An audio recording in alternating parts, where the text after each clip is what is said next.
ನಮಸ್ಕಾರ. 9 ಗಂಟೆಯ ಪ್ರೈಮ್ ನ್ಯೂಸ್ಗೆ ತಮಗೆಲ್ಲ ಆತ್ಮೀಯವಾದ ಸ್ವಾಗತ. ನಾನು ಶಶಿಧರ್ ಭಟ್. ಇವತ್ತು ಇಡೀ ನಡೆದ ಹಲವು ಸುದ್ದಿಗಳು ಏನಿವೆ ಅದು ನನ್ನ ಜೊತೆಗಿದೆ. ಆ ಸುದ್ದಿಗಳನ್ನ ತೆಗೆದುಕೊಂಡು ಬಂದಿದ್ದೀನಿ. ಯಥಾ ಪ್ರಕಾರ ಮಹಿಳೆಯರಿಗೆ ಬೆಂಗಳೂರು ಅನ್ಸೇಫ್ ಅನ್ನುವ ಸುದ್ದಿ ಮಾಧ್ಯಮಗಳಲ್ಲಿ ಪ್ರಸಾರ ಆಗ್ತಾ ಇದೆ. ಒಂದೊಂದು ಬೆಂಗಳೂರು ಕೀಚಕರ ನಗರ ಅಂತ ಕೆಲವು ಮಾಧ್ಯಮಗಳು, ಕೆಲವರ ಪ್ರಕಾರ ಇಲ್ಲಿ ಮಹಿಳೆಯರು ಇರುವ ಹಾಗೆ ಇಲ್ಲ, ಮಹಿಳೆಯರು ಬಂದ ಕಡೆ ಎಲ್ಲ ಅತ್ಯಾಚಾರ ಆಗುತ್ತೆ. ಬೆಳಗಿನಿಂದ ಸಂಜೆಯವರೆಗೆ ಬೇರೆ ಬೇರೆ ಮಾಧ್ಯಮಗಳಲ್ಲಿ ಈ ಬಗ್ಗೆ ಚರ್ಚೆ ನಡೀತಾ ಇದೆ. ಹೌದಾ, ಬೆಂಗಳೂರು ಅನ್ಸೇಫಾ? ಈ ಬಗ್ಗೆ ನಾವು ಚರ್ಚೆ ಮಾಡ್ತೀವಿ. ಹಾಗೇನೆ ಆ ಸುದ್ದಿಯ ಜೊತೆಗೆ ಇನ್ನೊಂದು ಬಹಳ ಪ್ರಮುಖವಾದ ಸುದ್ದಿ ಅಂತಂದರೆ ಪಂಚರಾಜ್ಯಗಳ ಚುನಾವಣೆಯ ದಿನಾಂಕ ಪ್ರಕಟ ಆಗಿದೆ. ಫೆಬ್ರವರಿ 14ರಿಂದ ಮಾರ್ಚ್ವರೆಗೆ ಈ ಚುನಾವಣೆಗಳು ನಡೀತಾ ಇವೆ. ಆ ಸುದ್ದಿ ಇದೆ. ಹಾಗೇನೆ ಕಾವೇರಿ ವಿವಾದಕ್ಕೆ ಸಂಬಂಧಪಟ್ಟ ಸುದ್ದಿ ಇದೆ. ಈ ಎಲ್ಲ ಸುದ್ದಿಯನ್ನು ಒಂದೊಂದಾಗಿ ತೆಗೆದುಕೊಳ್ತಾ ನಮ್ಮ ಅತಿಥಿಗಳ ಜೊತೆ ನಾನು ಚರ್ಚೆ ಮಾಡ್ತೀನಿ. ಮೊದಲನೇದಾಗಿ ನೋಡೋಣ ಹೆಡ್ಲೈನ್ಸ್. ಬೆಂಗಳೂರು ಮಹಿಳೆಯರಿಗೆ ಅನ್ಸೇಫ್, ಮಾಧ್ಯಮಗಳಲ್ಲಿ ನಡೆಯುತ್ತಿದೆ ಸತತ ಪ್ರಚಾರ. ಇದು ಸತ್ಯವೇ ಮಿಥ್ಯವೇ? ನಿಜವಾಗಿಯೂ ಬೆಂಗಳೂರಿಗರು ಕಾಮುಕರ?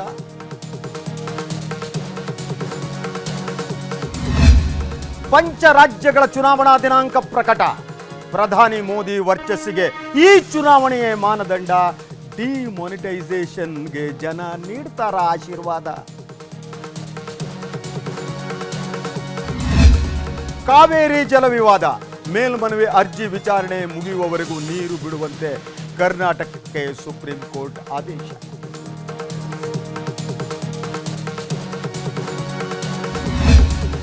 ದ್ರಾವಿಡ ರಾಜಕಾರಣದಲ್ಲಿ ಹೊಸ ಯುಗ ಆರಂಭ. ಡಿಎಂಕೆಗೆ ಸ್ಟಾಲಿನ್ರದೇ ನೇತೃತ್ವ. ಶಶಿಕಲಾ ಸ್ಟಾಲಿನ್ ಫೈಟ್ನಲ್ಲಿ ಯಾರಿಗೆ ಜಯ?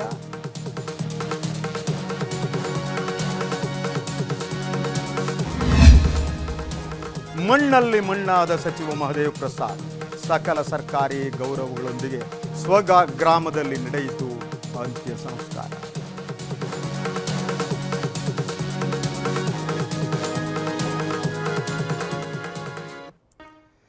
ಎಸ್, ನಾನು ಮೊದಲ ಸುದ್ದಿಯನ್ನು ತೆಗೆದುಕೊಳ್ಳೋದಕ್ಕಿಂತ ಮೊದಲು ಎಂದಿನಂತೆ ನನ್ನ ಅತಿಥಿಗಳ ಪರಿಚಯವನ್ನು ನಿಮಗೆ ಮಾಡಿಕೊಡ್ತೀನಿ. ಮೊದಲನೇದಾಗಿ ನಮ್ಮ ಸಂಪಾದಕೀಯ ಸಲಹೆಗಾರರಾಗಿರುವ ಎನ್.ಎಸ್. ಶಂಕರ್ ನನ್ನ ಜೊತೆಗಿದ್ದಾರೆ. ಹಾಗೆಯೇ ಕಾಂಗ್ರೆಸ್ ಪಕ್ಷ ಅಂದರೆ ನಮ್ಗೆ ಅವರು ಕಮ್ಯುನಿಸ್ಟರ್ ಅಂತಾನೆ ಅನಿಸ್ತಾರೆ, ಭೂಪತಿ ಅವರು ನಮ್ಮ ಜೊತೆಗೆ ಇದ್ದಾರೆ. ಹಾಗೆಯೇ ಹಿರಿಯ ಪತ್ರಕರ್ತರು, ರಾಜಕೀಯ ವಿಶ್ಲೇಷಕರಾಗಿರುವ ಎಂ.ಕೆ. ಭಾಸ್ಕರ್ ರಾವ್ ಇದ್ದಾರೆ. ಭಾರತೀಯ ಜನತಾ ಪಕ್ಷದ ಪ್ರತಿನಿಧಿ ಕೂಡ ಕೆಲವೇ ಕ್ಷಣದಲ್ಲಿ ನಮ್ಮ ಜೊತೆಗೆ ಜಾಯಿನ್ ಆಗ್ತಾರೆ. ಒಂದೊಂದೇ ಸುದ್ದಿಯನ್ನು ತೆಗೆದುಕೊಳ್ತಲ್ಲ ನಾವು ಜೊತೆ ಚರ್ಚೆ ನಡೆಸ್ತೀನಿ. ಈಗ ನೋಡೋಣ ಮೊದಲ ಸುದ್ದಿ. ಈ ಸುದ್ದಿ ಬೆಂಗಳೂರಿನಲ್ಲಿ ಏನು ಹೊಸ ವರ್ಷದ ಸಂಭ್ರಮದಲ್ಲಿದ್ದ ಯುವತರಿಗೆ ಬೀದಿ ಕಾಮಂಡರು ಕಾಟ ಕೊಟ್ಟಿದ್ದಾರೆ ಅಂತ ಏನು ಅಂತಾರಾಷ್ಟ್ರೀಯ ಮಟ್ಟದಲ್ಲಿ ಸದ್ದಾಗ್ತಾ ಇತ್ತು. ಹಾಗೆಯೇ ಬೆಂಗಳೂರಿನ ಹಲವು ವಾಹಿನಿಗಳು, ನಿಮ್ಮ ಸುದ್ದಿವಾಹಿನಿ ಬಿಟ್ಟು ಉಳಿದ ವಾಹಿನಿಗಳು ಬೆಂಗಳೂರಿನಲ್ಲಿ ಹೆಣ್ಣು ಮಕ್ಕಳು ಓಡಾಡೋದೇ ಕಷ್ಟ ಅನ್ನುವ ವಾತಾವರಣ ಇದೆ ಅನ್ನುವ ವರದಿ ಮಾಡಿದ್ದು. ಆದರೆ ಅಲ್ಲಿ ನಡೆದಿದ್ದನ್ನು ಲೇಟೆಸ್ಟ್ ಆಗಿ ಏನು ಇವತ್ತು ವರದಿ ಆಯಿತು. ಹಲವು ವಾಹಿನಿಗಳು ಬೆಳಗಿನಿಂದ ಸಂಜೆಯವರೆಗೆ CCTV ಕ್ಯಾಮ್ರಾದಲ್ಲಿ ಕಂಡ ಆ ಸುದ್ದಿಯನ್ನು ಪ್ರಸಾರ ಮಾಡ್ತಾ ಇದ್ದರು.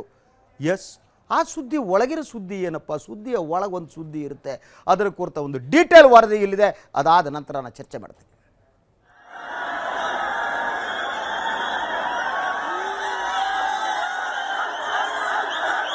ಬೆಂಗಳೂರು ನಗರ ಮಹಿಳೆಯರಿಗೆ ಸೇಫ್ ಅಲ್ಲ. ಕರ್ನಾಟಕ ರಾಜ್ಯದಲ್ಲಿ ಮಹಿಳೆಯರಿಗೆ ರಕ್ಷಣೆ ಇಲ್ಲ. ಈ ರೀತಿಯಾಗಿ ಅಂತಾರಾಷ್ಟ್ರೀಯ ಮಟ್ಟದಲ್ಲಿ ಬೆಂಗಳೂರಿನ ಮೇಲೆ ಅಪಪ್ರಚಾರ ನಡೆಸಲಾಗ್ತಾ ಇದೆ. ಇದಕ್ಕೆ ನೀಡ್ತಾ ಇರೋ ಉದಾಹರಣೆಗಳು ಎರಡು. 2016ಕ್ಕೆ ಗುಡ್ ಬೈ ಹೇಳಿ ಹೊಸ ವರ್ಷವನ್ನ ವೆಲ್ಕಮ್ ಮಾಡೋ ಖುಷಿಯಲ್ಲಿದ್ದ ವೇಳೆ ಯಾರೋ ಕಿಡಿಗೇಡಿಗಳು ಯುವತಿಯರ ಜೊತೆಗೆ ಅಸಭ್ಯವಾಗಿ ವರ್ತಿಸಿದ್ದು ಒಂದು. ಮತ್ತೊಂದು, ಈಗ ಬೆಳಕಿಗೆ ಬಂದಿರುವ ಕಮ್ಮನಹಳ್ಳಿಯಲ್ಲಿ ಒಂಟಿಯಾಗಿ ಹೋಗ್ತಾ ಇದ್ದ ಯುವತಿಯೊಬ್ಬಳ ಮೇಲೆ ಬೈಕ್ನಲ್ಲಿ ಬಂದ ವ್ಯಕ್ತಿಗಳಿಂದ ನಡೆದ ಲೈಂಗಿಕ ದೌರ್ಜನ್ಯದ ಪ್ರಕರಣ. ಆದರೆ ಕಮ್ಮನಹಳ್ಳಿ ಘಟನೆ ಹಿಂದಿರುವ ಸತ್ಯಾಂಶವೇ ಬೇರೆ ಅಂತ ಇವೆ ಮೂಲಗಳು. ಹಾಗಾದ್ರೆ ಬೆಂಗಳೂರಿನ ಹೆಸರಿಗೆ ಧಕ್ಕೆ ತರೋದಕ್ಕೆ ಮಾಡ್ತಾ ಇರುವ ವ್ಯವಸ್ಥಿತ ಪಿತೂರಿಯೇ ಇದು ಅನ್ನುವ ಸಂಶಯ ಕೂಡ ಇಲ್ಲಿ ಮೂಡ್ತಾ ಇದೆ. ಜನವರಿ 1ರ ಮುಂಜಾನೆ 2:45ರ ವೇಳೆ ನಗರದ ಕಮ್ಮನಹಳ್ಳಿ 5ನೇ ಮುಖ್ಯ ರಸ್ತೆಯಲ್ಲಿ ಆಟೋ ಇಳ್ಕೊಂಡು ಒಂಟಿಯಾಗಿ ನಡೆದು ಬರ್ತಾ ಇದ್ದ ಯುವತಿಯನ್ನ ಸ್ಕೂಟರಲ್ಲಿ ಹಿಂಬಾಲಿಸ್ತಾ ಇದ್ದ ಇಬ್ಬರು ವ್ಯಕ್ತಿಗಳಲ್ಲಿ ಒಬ್ಬ ಯುವತಿಯನ್ನ ನೂಕಾಡಿ ಎಳೆದಾಡಿ ಪರಾರಿಯಾಗಿದ್ದ. ಈ ಘಟನೆ ಬೆಳಕಿಗೆ ಬಂದ ತಕ್ಷಣವೇ ಬೆಂಗಳೂರು ಮಹಿಳೆಯರಿಗೆ ಬದುಕೋಕೆ ಯೋಗ್ಯವೇ ಅಲ್ಲ ಅನ್ನೋ ಮಟ್ಟಿಗೆ ಅಪಪ್ರಚಾರ ಮಾಡಲಾಗ್ತಾ ಇದೆ. ಆದರೆ ದೃಶ್ಯವನ್ನ ಸರಿಯಾಗಿ ಗಮನಿಸಿ ನೋಡಿದಲ್ಲಿ ಇದು ನಿಜಕ್ಕೂ ಆಗುಂತಕನೊಬ್ಬ ಮಾಡಿದ ಕೃತ್ಯದಂತೆ ಕಾಣೋದೇ ಇಲ್ಲ. ಹುಡುಗಿಯೊಬ್ಬರು ನಡೆದುಕೊಂಡು ಬರ್ತಾ ಇರ್ತಾರೆ. ಇಬ್ಬರು ಯುವಕರು ಸ್ಕೂಟರ್ನಲ್ಲಿ ಬರ್ತಾರೆ. ಯುವತಿಗಿಂತ ಮುಂದೆ ಹೋಗಿ ವಾಪಸ್ ಸ್ಕೂಟರ್ನ ತಿರುಗಿಸ್ತಾರೆ. ನಂತರ ಇಬ್ಬರಲ್ಲಿ ಒಬ್ಬ ಯುವಕ ಸ್ಕೂಟರ್ನಿಂದ ಇಳಿದು ಯುವತಿಯನ್ನ ಅಪ್ಪಿಕೊಳ್ತಾನೆ. ಯುವತಿ ಬಿಡಿಸಿಕೊಳ್ಳುವ ಯತ್ನ ಮಾಡ್ತಾಳೆ. ಆದ್ರೆ ಪೊಲೀಸ್ ಮೂಲಗಳು ತಿಳಿಸೋ ಪ್ರಕಾರ ಯುವತಿ ಮತ್ತು ಯುವಕ ಇಬ್ಬರು ಪರಿಚಯಿಸ್ತಾರೆ. ಆದರೆ ಹೊಸ ವರ್ಷದ ಸಂಭ್ರಮಾಚರಣೆ ವೇಳೆ ಜಗಳವಾಗಿದ್ದು ಈ ಘಟನೆಗೆ ಕಾರಣ ಇರಬಹುದು ಅಂತ ಶಂಕಿಸಲಾಗಿದೆ. ಇದು ಸತ್ಯವೋ ಅಥವಾ ನಿಜವಾಗಿಯೂ ನಡೆದ ಲೈಂಗಿಕ ದೌರ್ಜನ್ಯವೋ ಅನ್ನೋದು ತನಿಖೆಯಿಂದ ಬೆಳಕಿಗೆ ಬರಲಿದೆ. ಆದರೆ ಅದಕ್ಕೂ ಮುನ್ನವೇ ರಾಜ್ಯವನ್ನ ಟಾರ್ಗೆಟ್ ಮಾಡ್ತಾ ಇರೋದು ಬೇಸರದ ಸಂಗತಿ. ಇನ್ನು ಈ ಸಂಬಂಧ ಸ್ವಯಂ ಪ್ರೇರಿತ ದೂರು ದಾಖಲಿಸಿಕೊಂಡಿರುವ ಪೊಲೀಸರು ಈಗಾಗಲೇ 12 ಮಂದಿ ಶಂಕಿತರನ್ನ ವಶಕ್ಕೆ ಪಡೆದು ವಿಚಾರಣೆ ಮಾಡ್ತಿದ್ದಾರೆ. ಆದರೆ ಸಿಸಿಟಿವಿ ದೃಶ್ಯಾವಳಿಗಳಲ್ಲಿ ಕಾಣ್ತಾ ಇರುವ ಯುವತಿ ಮಾತ್ರ ಇದುವರೆಗೂ ಪೊಲೀಸರ ಸಂಪರ್ಕಕ್ಕೆ ಸಿಕ್ಕಿಲ್ಲ. ಪೊಲೀಸರು ಕೂಡ ಯುವತಿಗಾಗಿ ಹುಡುಕಾಟ ನಡೆಸಿದ್ದು ಅವರ ಹೇಳಿಕೆ ಪಡೆಯೋಕೆ ಮುಂದಾಗಿದ್ದಾರೆ. ಬೆಂಗಳೂರನ್ನ ವಿನಾಕಾರಣ ಟಾರ್ಗೆಟ್ ಮಾಡಲಾಗ್ತಿದ್ಯಾ? ರಾಜ್ಯದ ಘನತೆಗೆ ಚ್ಯುತಿ ತರೋಕೆ ನಡೆದಿದೆಯಾ ಹುನ್ನಾರ? ಲಕ್ಷಾಂತರ ಯುವತಿಯರು ನೆಮ್ಮದಿಯಾಗಿಲ್ಲವಾ ನಗರದಲ್ಲಿ? ಬೆಂಗಳೂರಲ್ಲಿ ಮಹಿಳೆಯರಿಗೆ ರಕ್ಷಣೆ ಇಲ್ಲ ಅನ್ನೋದು ನಿಜವಾದ್ರೆ ಲಕ್ಷಾಂತರ ಯುವತಿಯರು ಬೆಂಗಳೂರಿನಲ್ಲಿ ಬದುಕ್ತಾ ಇರೋದೇ ಸುಳ್ಳ ಅನ್ನೋ ಪ್ರಶ್ನೆ ಉದ್ಭವಿಸುತ್ತೆ. ದೂರದ ಊರಿಂದ, ರಾಜ್ಯ ದೇಶಗಳಿಂದ ಮಹಿಳೆಯರು ಬೆಂಗಳೂರಿಗೆ ಬಂದು ಬದುಕು ಕಟ್ಕೊಂಡಿದ್ದಾರೆ. ಮಹಿಳೆಯರಿಗೆ ಬೆಂಗಳೂರು ಸುರಕ್ಷಿತ ನಗರವೇ. ಆದರೆ ಈ ಘಟನೆಯನ್ನ ಸಾಮಾಜಿಕವಾಗಿ ಬಿಂಬಿಸ್ತಾ ಇರುವ ರೀತಿ ಮಾತ್ರ ಬೆಂಗಳೂರಿನ ಹೆಸರನ್ನ ಹಾಳು ಮಾಡೋಕೆ ಮಾಡ್ತಾ ಇರುವ ವ್ಯವಸ್ಥಿತ ಹುನ್ನಾರದಂತೆ ಭಾಸವಾಗ್ತಾ ಇದೆ. ಪ್ರಪಂಚದಲ್ಲೇ ಅತ್ಯಂತ ಸಹೃದಯಿ ಮನೋಭಾವ ಹೊಂದಿರುವ ಕನ್ನಡಿಗರು ಮತ್ತು ನೆಮ್ಮದಿಯ ನಾಡು ಅಂದ್ರೆ ಅದು ಕರ್ನಾಟಕ. ಪ್ರಕರಣ ತಾರ್ಕಿಕ ಅಂತ್ಯ ಕಂಡಾಗ ಮಾತ್ರ ಎಲ್ಲ ಪ್ರಶ್ನೆಗಳಿಗೂ ಉತ್ತರ ಸಿಗಲಿದೆ. ಕ್ರೈಮ್ ಬ್ಯೂರೋ, ಸುದ್ದಿ ಟಿವಿ. ಕಳೆದ 2 ದಿನಗಳಿಂದ ರಾಷ್ಟ್ರೀಯ ಮಾಧ್ಯಮಗಳು ಮತ್ತು ಕನ್ನಡದ ಕೆಲವು ಮಾಧ್ಯಮಗಳಲ್ಲಿ ಬರ್ತಾ ಇರುವ ವರದಿ ಮತ್ತು ಚರ್ಚೆಗಳನ್ನು ನೋಡಿದರೆ ಯಾವ ಹೆಣ್ಣು ಹೆತ್ತವರು ಕೂಡ ತಮ್ಮ ಮಕ್ಕಳನ್ನು ಬೆಂಗಳೂರಿಗೆ ಕಳಿಸಲ್ಲ. ಬೆಂಗಳೂರು ರಸ್ತೆಗಳಲ್ಲಿ ಓಡಾಡೋದಕ್ಕೆ ಸಾಧ್ಯನೇ ಇಲ್ಲ ಅನ್ನುವ ವಾತಾವರಣ ಈ ಒಂದು ಮಾಧ್ಯಮಗಳಲ್ಲಿ ಬರ್ತಾ ಇರುವ ವರದಿಗಳನ್ನು ನೋಡಿದರೆ ನಮಗೆ ಅನಿಸುತ್ತೆ.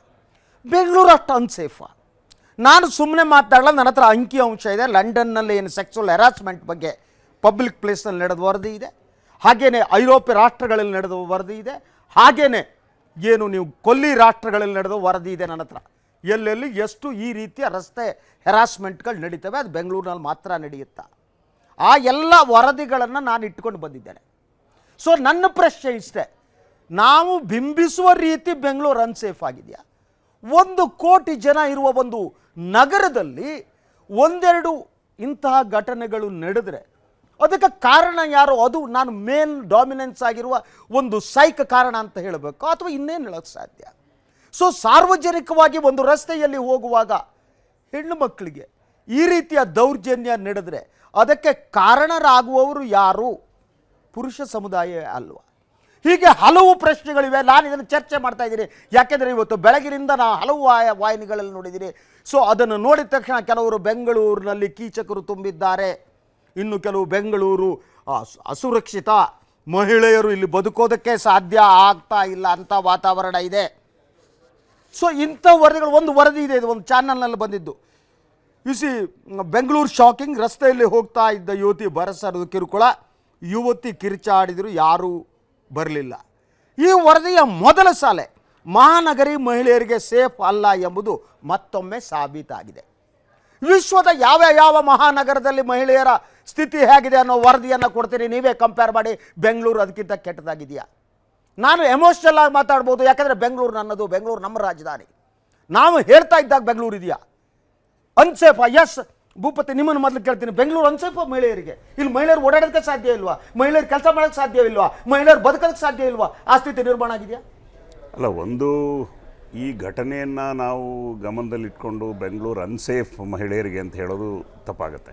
ಯಾಕೆಂದರೆ ಬೆಂಗಳೂರಿನಲ್ಲಿ ಹೊರ ರಾಜ್ಯದಿಂದ ನೌಕರಿ ಮಾಡೋದಕ್ಕೆ, ಶಿಕ್ಷಣಕ್ಕಾಗಿ ಬರುವಂಥ ಜನನೇ 70% ಆದರೆ ಈ ಘಟನೆ ಏನಿದೆಯಲ್ಲ, ಸಾರ್ವಜನಿಕ ರಸ್ತೆಯಲ್ಲಿ ಒಬ್ಬ ಹುಡುಗಿ ಮೇಲೆ ಅವನ ಪರಿಚಿತರಿರ್ಬೋದು ಅಥವಾ ಅವ್ರ ಲವರ್ಸ್ ಇರ್ಬೋದು, ಏನೇ ಇರ್ಬೋದು, ಈ ಥರ ಸಾರ್ವಜನಿಕವಾಗಿ ಒಬ್ಬ ಹೆಣ್ಣು ಮಗಳ ಮೇಲೆ ಲೈಂಗಿಕ ದೌರ್ಜನ್ಯ ಮಾಡೋದಿದೆಯಲ್ಲ, ಇದು ಒಂದು ರೀತಿ ಪುರುಷ ಕುಲಕ್ಕೆ ಅವಮಾನ. ಇದು ಪುರುಷ ಕುಲಕ್ಕೇ ಅವಮಾನ ನನ್ನ ಪ್ರಕಾರ. ಹಂಗಂದ ಮಟ್ಟಿಗೆ ಬೆಂಗಳೂರು ಅನ್ಸೇಫು, ಇಲ್ಲಿ ಮಹಿಳೆಯರು ಬದುಕಕ್ಕೆ ಆಗಲ್ಲ ಅಂತ ಹೇಳೋದು ತಪ್ಪು. ಯಾಕೆಂತ ಹೇಳಿದ್ರೆ ಸೌತ್ ಇಂಡಿಯಾದಲ್ಲಿ ಬೇರೆ, ನಾರ್ತ್ ಇಂಡಿಯಾದಿಂದ ಬಹಳಷ್ಟು ಜನ ಬರೋದೇ ಬೆಂಗಳೂರಿಗೆ.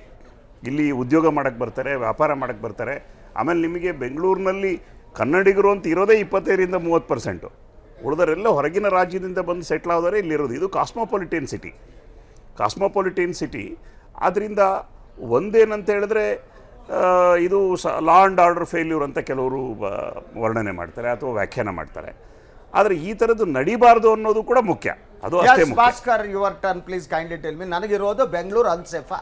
ಇದು ನನ್ನ ಮೊದಲನೇ ಪ್ರಶ್ನೆ. ಪ್ರತಿಯೊಂದು ರಾಜ್ಯ ಅಥವಾ ರಾಜಧಾನಿ ಅಥವಾ ಇಷ್ಟೆಲ್ಲ ಜನ ಇರೋಂಥ ಜಾಗದಲ್ಲಿ ಏನೇನು ಈ ಥರದ್ದೆಲ್ಲ ಘಟನೆಗಳು ಅತ್ಯಂತ ಸಾಮಾನ್ಯ ಅನ್ನೋ ರೀತಿಯಲ್ಲಿ ಆಗುತ್ತೆ. ಅಂದ ಮಾತ್ರಕ್ಕೆ ನಾನು ಇದನ್ನು ಸಪೋರ್ಟ್ ಮಾಡ್ತಿದ್ದೀನಿ ಅಂತ ಅರ್ಥ ಅಲ್ಲ. ಆದರೆ ಏನಿದೆ ಅಂದರೆ ಆ ಒಂದು ವಿಕೃತ ಮನಸ್ಥಿತಿಯಲ್ಲಿ ಆಗುವಂಥ ಕೆಲಸಗಳು ಇದು. ಹಾಗಂದು ಮಾತ್ರಕ್ಕೆ ಅಲ್ಲಿ ಒಂದು 25,000-30,000 ಜನ ಸೇರಿರುವಂಥ ಬ್ರಿಗೇಡ್ ರಸ್ತೆ ಮತ್ತು MG ರಸ್ತೆಯಲ್ಲಿ ಆವರಣದಲ್ಲಿ ಅದು ಒಂದು ರೀತಿಯಲ್ಲಿ ಕಿಷ್ಕಿಂದೆ ಅಂತಲೇ ಹೇಳ್ಬೋದು. ಅದು ಬ್ರಿಗೇಡ್ ರಸ್ತೆ ಹೆಚ್ಚಂದರೆ ಒಂದು 50 ಅಡಿ ಅಗಲ ಇರ್ಬೋದು, 60 ಅಡಿ ಅಗಲ ಇರ್ಬೋದು. ಅಷ್ಟಲ್ಲೂ ಒಂದು 25,000-30,000 ಜನ ಸೇರಿದರೆ ನುಗ್ಗಲು ಆಗುತ್ತೆ. ಒಬ್ಬರ ಮೈಗೆ ಒಬ್ಬರು ಬೇಡ ಅಂದ್ರೂ ತಗಲ ಅಂಥ ಪರಿಸ್ಥಿತಿ ಇರ್ತದೆ, ಅಂಥ ಪರಿಸ್ಥಿತಿ. ಆದರೆ ಇಲ್ಲಿ ಏನಿದೆ ಅಂದರೆ ನೀವೇ ಹೇಳಿದ ಹಾಗೆ ಇವರನ್ನು ಬೆಂಗಳೂರಿನಲ್ಲಿ ಕೀಚಕರ ಕಾಟ ಅನ್ನೋ ಥರದಲ್ಲಿದೆ. ನನಗೆ ಕೀಚಕಗಳ ಶಬ್ದದ ಬಳಕೆ ಬಗ್ಗೆ ನಂದು ಭಟ್ರೆ ಭಾಳ ವಿರೋಧ ಇದೆ. ಕೀಚಕ ಕಾಮುಕ ಆಗಿರಲಿಲ್ಲ, ಆತಂದು ನಿಷ್ಕಾಮ ಪ್ರೇಮ ಒಂದಿತ್ತು. ಅವೇನು ಮಾಡ್ತಾನೆ, ಸ್ವಯಂವರಕ್ಕೆ ಅಂತೇಳಿ ಹೋಗ್ತಾನೆ, ಅಲ್ಲಿ ದ್ರೌಪದಿ ಅವನು ಸಿಗೋದಿಲ್ಲ, ಆಯಿತು, ಅದನ್ನು ಮರೀತಾನೆ. ಸೈರಂಧ್ರಿಯನ್ನು ನೋಡಿದಾಗ ಕುಮಾರವ್ಯಾಸ ಭಾರತ ಓದಿದ್ರೆ ಗೊತ್ತಾಗುತ್ತೆ ಅವನಿಗೆ, ಅರೆ ಇವಳು ದ್ರೌಪದಿ ಇದ್ದಾಗಿದ್ದಾಳಲ್ಲ ಅನ್ಸುತ್ತೆ. ದ್ರೌಪದಿ ಹೇಳಿ ಗೊತ್ತಿಲ್ಲ ಅವನಿಗೆ, ದ್ರೌಪದಿ ಇದ್ದಾಗಿದ್ದಾಳಲ್ಲ ಅಂತ. ಅವಳ ಮದುವೆಗೆ ಅವಳನ್ನು ಉರಿಸ್ಬೇಕು ಅಂತ ಹೇಳಿ ಹೊರಟಾಗ ಅಕ್ಕನಿಗೆ ದುಂಬಾಲು ಬಿದ್ದಾಗ ಅಕ್ಕ ಹೇಳ್ತಾಳೆ, ನೀನು ಅವಳನ್ನು ಮರ್ತ್ಬಿಡು, ಅವಳು 5 ಜನ ಗಂಧರ್ವರ ಪತಿಯರಿದ್ದಾರೆ ಅವಳಿಗೆ, ಅವಳನ್ನು ಮರೆತು ನೀ ಬೇರೆ ಯಾವುದೇ ಕನ್ಯೆ ಅಂತ ಹೊಸು ನಿನಗೆ ಮದುವೆ ಮಾಡಿಕೊಡ್ತೀನಿ ಅಂತ. ಆವಾಗ ಕೀಚಕ ಹೇಳೋ ಮಾತು ಭೂಪತಿಯವರೇ, ಅವನು ಎಷ್ಟಾಗಿ ಹೇಳ್ತಾನೆ ಅಂದರೆ, ಈ ಸೈರಂಧ್ರಿ ಅಲ್ಲದೆ ಬೇರೆ ಯಾರದೇ ಜೊತೆಗೆ ನಾನು ಮದುವೆ ಆಗಲಿ ಸಾಧ್ಯ ಇಲ್ಲ, ಅದೇನಾದ್ರು ಆಗದಿದ್ದರೆ ಅದು ನನ್ನ ಶವದ ಜೊತೆಗೆ ಅಂತೇಳಿ ಹೇಳ್ತಾನೆ.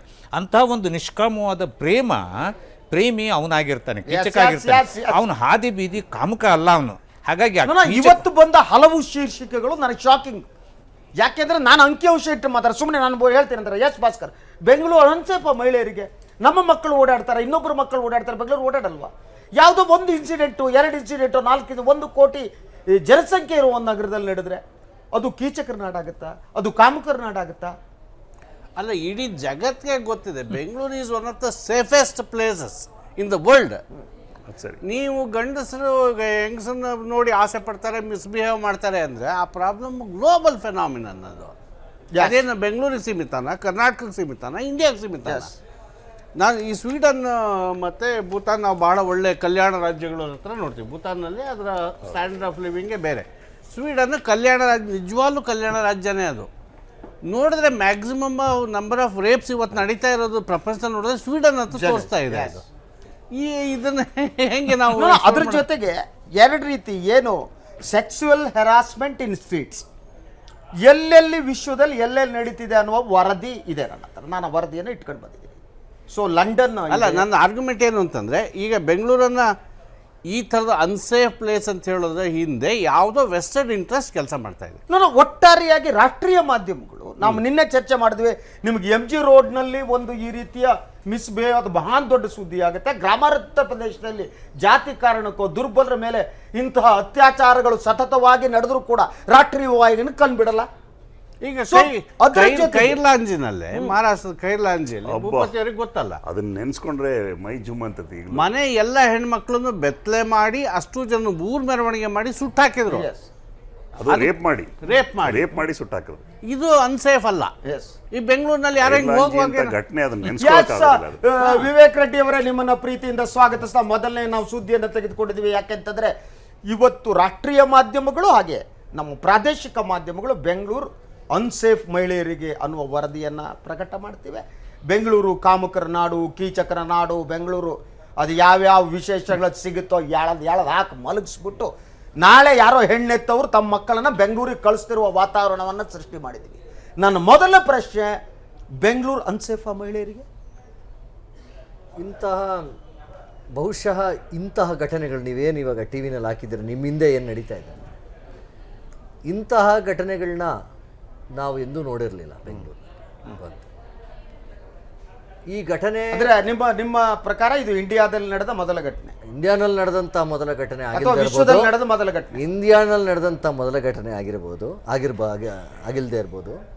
ಆದರೆ ಬೆಂಗಳೂರಿನಲ್ಲಿ ಇಂಥದ್ದು ನೋಡಿರೋದನ್ನು ಮಾತ್ರ ಆಘಾತಕಾರಿಯಾದ ಒಂದು ವಿಷಯ. ಸರ್ ಒಂದು ನಿಮಿಷ ಕೇಳ್ಬಿಟ್ರೆ, ಒಂದು ನಿಮಿಷ ನಾನು ಹೇಳೋದನ್ನು ಕೇಳಿ. ಏನು ಸೆನ್ಸಿಟಿವಿಟಿನ ನೀವು ತೋರಿಸಿದ್ದೀರಾ, ಏನು ಸೂಕ್ಷ್ಮತೆಯನ್ನು ನಾವು ಈ ಪೊಲೀಸವರು ಸರ್ಕಾರ ಏನು ಸೂಕ್ಷ್ಮತೆಯನ್ನು ತೋರಿಸಿದೆ. ಇಂತಹ ವಿಷಯ ನಡೆದಾಗ, ಗಂಭೀರವಾದ ಒಂದು ಘಟನೆ ನಡೆದಾಗ 3 ದಿನ ಬೇಕಿತ್ತಾ ನಿಮಗೆ? 4ನೇ ತಾರೀಕು ಬೇಕಿತ್ತಾ ನಿಮಗೆ FIR ಹಾಕ್ಲಿಕ್ಕೆ? ಹೇಳಿ, ಇದನ್ನು ಹೇಗೆ ಒಪ್ಕೊಳ್ಳಿಕ್ಕೆ ಸಾಧ್ಯ? ಕಾನೂನಿನ ಸುವ್ಯವಸ್ಥೆಯನ್ನ ಅದೇ ಇವತ್ತು ರಾಷ್ಟ್ರೀಯ ಮಾಧ್ಯಮಗಳು ಇವತ್ತು ಕೇಳ್ತಾ ಇರೋ ಸರ್ಕಾರಕ್ಕೆ ಹಾಕಿರೋ ಸವಾಲು ಏನಂತಂದ್ರೆ, ಸನ್ಮಾನ್ಯ ಗೌರವಾನ್ವಿತ ವಿವೇಕ್ ರೆಡ್ಡಿ ಅವರು ಅಲ್ಲ ಒಂದು ನಿಮಿಷ ಭಟ್ರೆ, ರಾಷ್ಟ್ರೀಯ ಮಾಧ್ಯಮಗಳು ಯಾಕೆ ಈ ವಿಷಯವನ್ನು ಎತ್ಕೊಂತು ಅಂತಂದ್ರೆ, ನೀವು ಇಷ್ಟೊಂದು ಟಿವಿನಲ್ಲಿ ತೋರಿಸ್ತಾ ಇದ್ರು, ಇಷ್ಟೊಂದು CCTVನಲ್ಲಿ ತೋರಿಸ್ತಾ ಇದ್ರು, ಇಷ್ಟೊಂದು ಸ್ಪರ್ಶವಾಗಿ ದೃಶ್ಯಾವಳಿಗಳು ಬರ್ತಾ ಇದ್ರು ಸಹ ನೀವು ಒಂದು FIR ಹಾಕ್ಲಿಕ್ಕೆ ತಯಾರಿಲ್ಲ. ಪೊಲೀಸ್ ವ್ಯವಸ್ಥೆ, ಸರ್ಕಾರದ ಮಂತ್ರಿಗಳು ಏನ್ ಹೇಳ್ತಾರೆ? ವಿವೇಕ್ ರೆಡ್ಡಿ ಅವರೇ, ಸರ್ಕಾರದ ಮಂತ್ರಿಗಳು ಏನ್ ಹೇಳ್ತಾರೆ? ಗೌರವಾನ್ವಿತ ವಿವೇಕ್ ರೆಡ್ಡಿ ಅವರ ಪ್ರಶ್ನೆ ಕೇಳ್ಬಿಡ್ತೀನಿ. ನಿಮ್ಮ ಪ್ರಕಾರ ಬೆಂಗಳೂರು ಇಸ್ ಅನ್ಸೇಫ್? ನಮ್ಮ ಪ್ರಕಾರ ಬೆಂಗಳೂರು ಇಸ್ ಅನ್ಸೇಫ್ ಅಂತಲ್ಲ. ಮತ್ತಿನ್ನೇನು? ನಮ್ಮ ಪ್ರಕಾರ ಇಂತಹ ಒಂದು ನಿರ್ಲಕ್ಷ್ಯತನ ನಾವೆಂದೂ ನೋಡಿರ್ಲಿಲ್ಲ ಬೆಂಗಳೂರಿನಲ್ಲಿ. ಆದ್ರಿಂದ ಇಡೀ ರಾಷ್ಟ್ರೀಯ ಮಾಧ್ಯಮಗಳು ಬೆಂಗಳೂರಿನ ಅನ್ಸೇಫ್ ಅಂತ ಮಾಡ್ಕೊಂಡಿದ್ದು ನೀವೇ ಸರ್. ಒಂದ್ ನಿಮಿಷ, ಪೊಲೀಸ್ ವ್ಯವಸ್ಥೆ ನಿಮ್ಮ ಪ್ರಕಾರನು ಬೆಂಗಳೂರು ಅನ್ಸೇಫ್. ಪ್ರಿಯ ವೀಕ್ಷಕರೇ, ನನ್ನ ಹತ್ರ ಕೆಲವು ವರದಿಗಳಿವೆ. ಇದು ಲಂಡನ್ನ ಮಹಿಳೆ ಮತ್ತು ಇದ್ರ ಬಗ್ಗೆ ಒಂದು ಸಂಶೋಧನೆ ಇದನ್ನು ಮಾಡಿ ಕೊಟ್ಟು ವರದಿ. ಅಲ್ಲ, ಒಂದು ನಿಮಿಷ, I will come, please wait sir. I will give ಅಂಕಿಅಂಶ ಇಟ್ಕೊಂಡಿದ್ರೆ ವಿಶ್ವದಲ್ಲಿ ಎಲ್ಲೆಲ್ಲಿ ಏನೇನು ಮಹಿಳೆಯರಿಗೆ ಅಲ್ಲ ಪೊಲೀಸ್ ವ್ಯವಸ್ಥೆ ಕುಸಿದಿದೆ ಅದ್ರ ಬಗ್ಗೆ ಅಂಕಿಅಂಶ ಮಾತಾಡ್ತೀನಿ ನಾನು, ಅದನ್ನು ಕೊಡ್ತೀನಿ. I have that. ನಾನು ಅಂಕಿಅಂಶ ಇಟ್ಕೊಂಡು ಉಳಿದವರಿಗೆ ಭಾಷಣ ಹೊಡ್ಕೊಂಡು ಹೋಗಲ್ಲ. I will come with all statistics. ಅತ್ಯಂತ ಮುಂದುವರಿದ ದೇಶಗಳು. ಎಸ್ ಸರ್, ನಾವು ಅಂದ್ಕೋತೀವಿ ಮಾನ್ಯ ವೀಕ್ಷಕರೇ, ಲಂಡನ್ ಅನ್ನೋದೇನಿದೆ ಅದು ವಿಶ್ವದಲ್ಲಿಯೇ ಅತಿ ಹೆಚ್ಚು ಸೇಫ್ಟಿ ಇರುವ ನಗರ. ನಾವು ಅಂದ್ಕೋತೀವಿ ಅಲ್ಲಿ ಇರುವವರೆಲ್ಲ ನಾಗರಿಕರಾದ ಜನಸಮುದಾಯ, ಅಲ್ಲಿ ಎಲ್ಲವೂ ಕೂಡ ಸುಖ ಸಂತೋಷದಲ್ಲಿದೆ ಅಂತೇಳಿ. ಆದ್ದರಿಂದ ನಮಗಿರೋದು ಬ್ರಿಟಿಷ್ ಲೀಗಸಿ, ನಾವು ಮಾತಾಡೋದು ಅವ್ರ ಲ್ಯಾಂಗ್ವೇಜು, ನಾವು ಬದುಕೋದು ಅವ್ರದ್ದು ರೀತಿ. ಈ ವರದಿ ಏನು ಹೇಳುತ್ತೆ, ಇದು 2016 ಏಪ್ರಿಲಲ್ಲಿ ಸಲ್ಲಿಸಲಾದ ವರದಿ. ಮಹಿಳೆಯರ ಮೇಲಿನ ಏನು ಈ ರೀತಿಯ ದೌರ್ಜನ್ಯಕ್ಕೆ ಸಂಬಂಧಪಟ್ಟ ಹಾಗೆ ಇದರ ಶೀರ್ಷಿಕೆ ಹೇಳುತ್ತೆ. ಇದು ಹಫಿಂಗ್ಟನ್ ಪೋಸ್ಟ್ UK ಏನಿದೆ ಅದರಲ್ಲಿ ಬಂದಂಥ ವರದಿ ವೀಕ್ಷಕರೇ. ಇದು ಹೇಳುತ್ತೆ 85% of young women have been sexually harassed in public places. ಅಂದರೆ ಲಂಡನ್ನಲ್ಲಿ ಸಮೀಕ್ಷೆ ಮಾಡಿದಾಗ ಲಂಡನ್ನಲ್ಲಿರುವ ಪ್ರತಿಶತ 85% ಮಹಿಳೆಯರು, ಅವರ ಏಜ್ ಏನಿದೆ, ಏಜ್ ಗ್ರೂಪ್ 18ರಿಂದ 24 ವರ್ಷ. ಈ 85% ಅಷ್ಟು ಮಹಿಳೆಯರಿಗೆ ಏನು ಸ್ಟ್ರೀಟ್ಗಳಲ್ಲಿ ಪಬ್ಲಿಕ್ ಪ್ಲೇಸಸ್ನಲ್ಲಿ ಸೆಕ್ಸುವಲ್ ಹೆರಾಸ್ಮೆಂಟ್ ಆಗಿದೆ ಅನ್ನುವ ವರದಿಯನ್ನು ಇದು ಹೇಳುತ್ತೆ. Nearly 9 in 10 young women have been sexually harassed in public, with only 11% saying someone intervened when they say they experienced unwanted sexual touching, a report has said. So ಈ ವರದಿಯಲ್ಲಿ ಇನ್ನೂ ಹೇಳ್ತಾ ಹೋಗ್ತಾರೆ ಯಾವ್ದು ಸೆಕ್ಸುವಲ್ ಹೆರಾಸ್ಮೆಂಟು ಯಾವುದು ಅಲ್ಲ. ಸೊ ಇದೇ ವರದಿ ಇನ್ನೊಂದು ಹೇಳುತ್ತೆ, ಇಂತಹ ಬಹುತೇಕ ಪ್ರಕರಣಗಳು ಸೆಕ್ಸುವಲ್ ಹೆರಾಸ್ಮೆಂಟ್ ಪ್ರಕರಣಗಳೇನಿವೆ, ಈ ಪ್ರಕರಣಗಳಲ್ಲಿ ಪೊಲೀಸರಿಗೆ ಕ್ರಮ ಕೈಗೊಳ್ಳೋದಕ್ಕೆ ಸಾಧ್ಯ ಆಗಲ್ಲ. ಯಾಕೆಂದರೆ ಬಹುತೇಕ ಸಂದರ್ಭದಲ್ಲಿ ಮಹಿಳೆಯರು ದೂರು ಕೊಡಲ್ಲ, ಬಹುತೇಕ ಸಂದರ್ಭದಲ್ಲಿ ಇದಕ್ಕೆ ಸಾಕ್ಷಿಗಳಿರಲ್ಲ. ಆದ್ದರಿಂದ ವೈಯಕ್ತಿಕವಾಗಿ ಸಮೀಕ್ಷೆ ನಡೆಸಿದಾಗ ಪ್ರತಿಶತ 80% ಲಂಡನ್ ಮಹಿಳೆಯರು 18ರಿಂದ 24 ವರ್ಷ ವಯಸ್ಸಿನವರು ಸಾರ್ವಜನಿಕ ಸ್ಥಳಗಳಲ್ಲಿ ಅವರು ಸೆಕ್ಸುವಲ್ ಹರಾಸ್ಮೆಂಟ್ಗೆ ಒಳಗಾಗಿದ್ದಾರೆ. ಆದ್ರೂ ಲಂಡನ್ ಅನ್ಸೇಫ್ ಅಂತ ನಾವು ಮಾತಾಡಲ್ಲ. ಅಲ್ಲ, ಕರ್ನಾಟಕ ಪೊಲೀಸ್ ಏನಾದ್ರು ಇದಾರೆ ಅಲ್ಲಿ? ಕರ್ನಾಟಕ ಪೊಲೀಸ್ ಇದೆಯಾ ಅದು? ಅದಕ್ಕೆ ನಾವು 85% ಆಗ್ಬೇಕಾ? ಅದಾ ನಮ್ಮ ವಾದ. ಅದಕ್ಕೆ ನಾವು 85% ಆಗ್ಬೇಕಾ? ನಾನು ಕೇಳ್ತಾ ಇರೋದು, ನೀವು ನನ್ನ ಬೆಂಗಳೂರು ನಿಮಗೆ ಬೆಂಗಳೂರು ಮೇಲೆ ಯಾರಿಗೆ ಪ್ರೀತಿ ಇದೆಯೋ ಇಲ್ಲೋ ಗೊತ್ತಿಲ್ಲ, ನನಗೆ ಪ್ರೀತಿ ಇದೆ. ಬೆಂಗಳೂರು ಅನ್ಸೇಫ್ ಅಂದ್ರೆ ನಾನು ಒಪ್ಪಲ್ಲ. ನನ್ನ ಹತ್ರ ಇನ್ನೂ ವರದಿಗಳಿವೆ. ಎಸ್ ಭೂಪತಿ ಬೇರೆ ಸಿಟಿದು ಅಂಕಿ ಅಂಶಗಳನ್ನ ತಂದು ಬೆಂಗಳೂರು ಸೇಫ್ ಆಗಿದೆ ಸೇಫ್ ಆಗಿಲ್ಲ ಅಂತ ನಾವಿಲ್ಲಿ ನಾವು ಜಜ್ಮೆಂಟ್ ಕೊಡ್ಲಿಕ್ಕೆ ಆಗಲ್ಲ. ಆದ್ರೆ 4 ದಿನ ಪೊಲೀಸ್ ಸುಮ್ಮನೆ ಇರೋದ್ರ ಬಗ್ಗೆ ಹೇಳಿ. ನಮ್ಮ ಭಾರತದಲ್ಲಿ ಒಂದು ಕಾನೂನು ಇದೆ, ಕಂಪ್ಲೇಂಟ್ ಹಾಕೊಂಡ್ಲಿಕ್ಕೆ ವ್ಯವಸ್ಥೆ ಇದೆ, ಕಾನೂನು ಇದೆ, ಫಸ್ಟ್ ಇನ್ಫಾರ್ಮೇಶನ್ ಇದೆ. ಇದೆಲ್ಲವನ್ನೂ ಬಿಟ್ಟು ಅವ್ರು ಬರ್ಲಿ, ಮಹಿಳೆಯರು ಬರ್ಲಿ, ಆಮೇಲೆ ನಾವು ಕಂಪ್ಲೇಂಟ್ ದಾಖಲಿಸ್ಕೊಂತೀವಿ ಅಂತ ನೀವು 4 ದಿನ ಮುಂದೆ ತಳ್ಳಿದ್ರೆ ಇದು ಯಾವ ಧೋರಣಿ ಸ್ವಾಮಿ? ಇದು ಯಾವ ಮನಸ್ಥಿತಿ? ಅದ್ರ ಎಲ್ಲ ಆ ಪ್ರಕರಣ ಇವತ್ತಿನ ಭಾರತದಲ್ಲಿ ಇನ್ನೊಂದು ವಿಷಯ ಎಲ್ಲ ವಿಷಯನ ಮಾತಾಡೋಣ. ಇವತ್ತಿನ ಪ್ರಕರಣ ಏನು ಬಂತು ಅದ್ರ ಬಗ್ಗೆ ನಾವು ವರದಿತೋ ಅದ್ರ ಬಗ್ಗೆ ಚರ್ಚೆ ಮಾಡಿ. ಆದ್ರಿಂದ ನಾನು ಪೂರ್ವಭಾವಿಯಾಗಿ ಚರ್ಚೆ ಮಾಡ್ತಿರೋದು ಮೊದಲ ಪ್ರಶ್ನೆ, ನೀವು ಬೆಂಗಳೂರು ಅನ್ಸೇಫ್ ಅಂತ ಅಂದ್ರೆ ನಾನು ಒಪ್ಪಲ್ಲ. ಕ್ಯಾಮರಾನಲ್ಲಿ ಯಾವುದೇ ದಾಖಲೆಗಳು ಬೆಂಗಳೂರು ಅನ್ಸೇಫ್ ಯಾಕೆ ದಾಖಲೆ ಬೇಕು? ನೀವೇ ದಾಖಲೆ ಪುರಾವೆ ಸ್ಪಷ್ಟವಾಗಿ ಕ್ಯಾಮರಾಗಳು ಬರ್ತಾ ಇದ್ರು, ನೀವು ದಾಖಲಿಸ್ಕೊಂತ ಇಲ್ಲ. ಕಂಪ್ಲೇಂಟ್ ಪೊಲೀಸ್ ವ್ಯವಸ್ಥೆ ಏನಾಗಿದೆ? ಯಾವುದು ಸಿಂಗಲ್ ತಮ್ಮ ಡ್ಯೂಟಿ ಮಾಡ್ತಾ ಇಲ್ಲ ಪೊಲೀಸ್. ರೆಡ್ಡಿ ಅವರು ಹೇಳೋದು ಪೊಲೀಸ್ನವರು ದೂರು ದಾಖಲಿಸ್ಕೋಬೇಕಾಗಿತ್ತು ಅನ್ನೋದನ್ನು ಒಪ್ಪುವಂಥ ಮಾತೆ ಅದು. ಅದನ್ನೇನು ನಾವು ಯಾರೂ ರಿಜೆಕ್ಟ್ ಮಾಡೋಕ್ಕಾಗಲ್ಲ. ಆದರೆ ಇಲ್ಲಿ ಸಂತ್ರಸ್ತ ಮಹಿಳೆ ಅಥವಾ ವಿಕ್ಟಿಮ್ ಯಾರಿದ್ದಾರೆ ಅವರು ದೂರು ಸಲ್ಲಿಸಬೇಕಾಗ್ತದೆ. ಸಮಸ್ಯೆ ಏನು ಅಂದರೆ ನನಗೆ ಗೊತ್ತಿರೋ ಪ್ರಕಾರ ಅವ್ರು ಹೋಗಿ ಕೇಳಿದ್ರು ದೂರು ಸಲ್ಲಿಸಕ್ಕೆ ಬಂದಿಲ್ಲ ಅಂತ ವಿಷಯ ಗೊತ್ತಾಗಿದೆ. ನಿಮ್ಮ ಇದಕ್ಕೆ ಪೂರಕವಾಗಿ ಹೇಳ್ತೀನಿ. ಆಮೇಲೆ ಆ ಸಂತ್ರಸ್ತ ಮಹಿಳೆ ಆದವರು ಪೊಲೀಸ್ ಸ್ಟೇಷನ್ಗೆ ಹೋಗಬೇಕಾದ ಅಗತ್ಯ ಇಲ್ಲ. ಅದನ್ನ ಫೇಸ್ಬುಕ್ ನಲ್ಲಿ ಬರೀಬಹುದು. ಅದನ್ನ ಯಾವುದನ್ನು ಮಾಡಿ ಪೊಲೀಸ್ ಸ್ಟೇಷನ್ ಅಲ್ಲಿ ಹೋಗೋ ಅಗತ್ಯ ಇಲ್ಲ. ಇವತ್ತು ಬಂದ ವರದಿಯ ಪ್ರಕಾರ ಇವತ್ತೇನು ಲೇಟೆಸ್ಟ್ ಇವತ್ತಿನ ಪ್ರಕರಣ ಆಗಿದೆ, ಅವರು ದೂರು ಸಲ್ಲಿಸೋದಕ್ಕೆ ತಯಾರಿಲ್ಲ ಅಂತ ತಯಾರಿಲ್ಲ. ಸರ್ ಒಂದ್ ನಿಮಿಷ ಸರ್, ಯಾಕೆ ತಯಾರಿಲ್ಲ? ಅವ್ರಿಗೆ ಗೊತ್ತಿರ್ಬೇಕು ಯಾಕೆ ತಯಾರಿಲ್ಲ ಅಂದ್ರೆ ಹೆಂಗ್ ಗೊತ್ತಾಗ. ಒಂದ್ ನಿಮಿಷ ಸರ್, ಆ ಮಹಿಳೆನ ನಿಮ್ ಹಿಂದೆ ಇದ್ದಂತ ಒಂದು ದೃಶ್ಯಾವಳಿಯಲ್ಲಿ ಮಹಿಳೆಯನ್ನ ಉಲ್ಟಾ ಮಾಡಿ ತೆಗೆದೆ ಸರ್. ಒಂದ್ ನಿಮಿಷ ಬಿಸಾಡ್ತಾರೆ. ಹೇಳ್ತೀರಂದ್ರೆ ಹಿಂದಿನ ಸ್ಟೋರಿ ಡೀಟೇಲ್ ಆಗ್ತದೆ, ನೀವು ಬಂದಿಲ್ಲ ಆ ಸ್ಟೋರಿ ವರದಿ. ಒಂದ್ ನಿಮಿಷ, ಅಂತಹ ಸನ್ನಿವೇಶದಲ್ಲಿ ನೀವು ಆ ಮಹಿಳೆ ಬರ್ಬೇಕು, ನಾನು ದಾಖಲಿಸ್ಕೊಂತೀನಿ. ಅನೇಕ ಬಾರಿ ಯಾಕೆ ಬರಲ್ಲ ಅಂದ್ರೆ ಮಹಿಳೆಯರು ನಮ್ಮ ತಂದೆ ತಾಯಿಗೆ ಈ ವಿಷಯ ಗೊತ್ತಾದ್ರೆ, ಸಮಾಜದಲ್ಲಿ ಈ ವಿಷಯ ಗೊತ್ತಾದ್ರೆ ಕೇಸಿನ ವಿವರ ಕೊಡ್ತೀರಿ ದಯವಿಟ್ಟು. ತಾವು ವಕೀಲರು, ನೀವು ಸಾಕ್ಷ್ಯಾಧಾರ ಕೇಸ್ ಕರ್ನಾಟಕದ ಪೊಲೀಸರ ಬಗ್ಗೆ ಒಂದ್ ನಿಮಿಷ ಸರ್ ಪ್ಲೀಸ್ ಅಲೋ ಮೀ. ಇವತ್ತು ಅವ್ರು ಏನು ಅವತ್ತು ಘಟನೆ ನಡೆದ ದಿನ ಆ 2 ಹುಡುಗರು ಇವರು ಜೊತೆಯಾಗಿ ಬಾರ್ಗೆ ಹೋಗಿದ್ದಾರೆ, ಅಲ್ಲಿಂದ ಹೊರಗಡೆ ಬಂದಿದ್ದಾರೆ, ಜಗಳ ಆಗಿದೆ. ಆದ್ರಿಂದ ಅವರು ಪರಿಚಿತರು ಅಪರಿಚಿತರಲ್ಲ. ಪರಿಚಿತರಾದರ ನಡುವಿನ ಸಂಬಂಧ ಏನಿದೆ ಅನ್ನುವ ವಿವರಗಳು ಇನ್ನೂ ಸಿಕ್ಕಿಲ್ಲ. ಪೊಲೀಸರು ತನಿಖೆ ಮಾಡ್ತಿದ್ದಾರೆ. ಅವ್ರ ಸಂಬಂಧ ಏನು ಗೊತ್ತಿಲ್ಲ. ಅವರು ಅಮಾಯಕರೇ ಅಲ್ವೇ?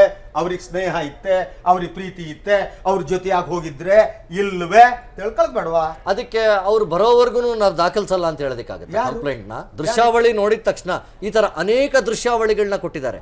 ಅನೇಕ ಠಾಣೆಗಳ ಸರಹದ್ನಲ್ಲಿ MG ರೋಡ್ ನಲ್ಲಿ ಇದ್ದಂತ ಅಶೋಕ್ ನಗರ್ ಪೊಲೀಸ್ ಸ್ಟೇಷನ್ ಸರಹದ್ನಲ್ಲಿ ನಡೆದಂತ ಕೃತ್ಯಾವಳಿಗಳಲ್ಲಿ ನನ್ನ ಇಂಡಿಯಾ ಟುಡೇನಲ್ಲೂ ಬಂತು. ಇಂಡಿಯಾ ಟುಡೇ ಮಾಧ್ಯಮದಲ್ಲಿ ಆ ಮಹಿಳೆ ಹೇಳ್ತಾಳೆ, ನನ್ನನ್ನ ದಬ್ಕೊಂಡು ಬಿಸಾಡಿದ್ರು ಕೆಳಗಡೆ ಅಂತ.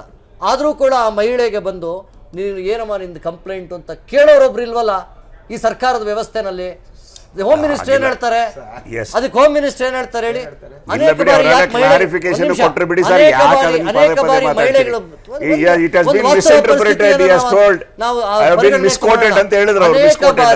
ಅನೇಕ ಬಾರಿ ಬಿಡಿ ಹೋಮ್ ಮಿನಿಸ್ಟರ್, ಅನೇಕ ಬಾರಿ ಮಹಿಳೆಯರು ಯಾಕೆ ಬರಲ್ಲ? ಸಮಾಜದ ಪರಿಸ್ಥಿತಿ, ಒಂದು ವಾತಾವರಣ. ನಾಳೆ ಈ ಅಮ್ಮ ಅಲ್ಲಿದ್ಲು MG ರೋಡ್ನಲ್ಲಿ ಅಂತಂದ್ರೆ ಸಮಾಜದಲ್ಲಿ ಏನು ಅನ್ಕೊಂತಾರೆ, ಗೊತ್ತಿರೋರು ಏನು ಅನ್ಕೊಂತಾರೆ? ಈ ಅಮ್ಮದ ಮೇಲೆ ಒಂದು ಬಲಾತ್ಕಾರವಾದ ಒಂದು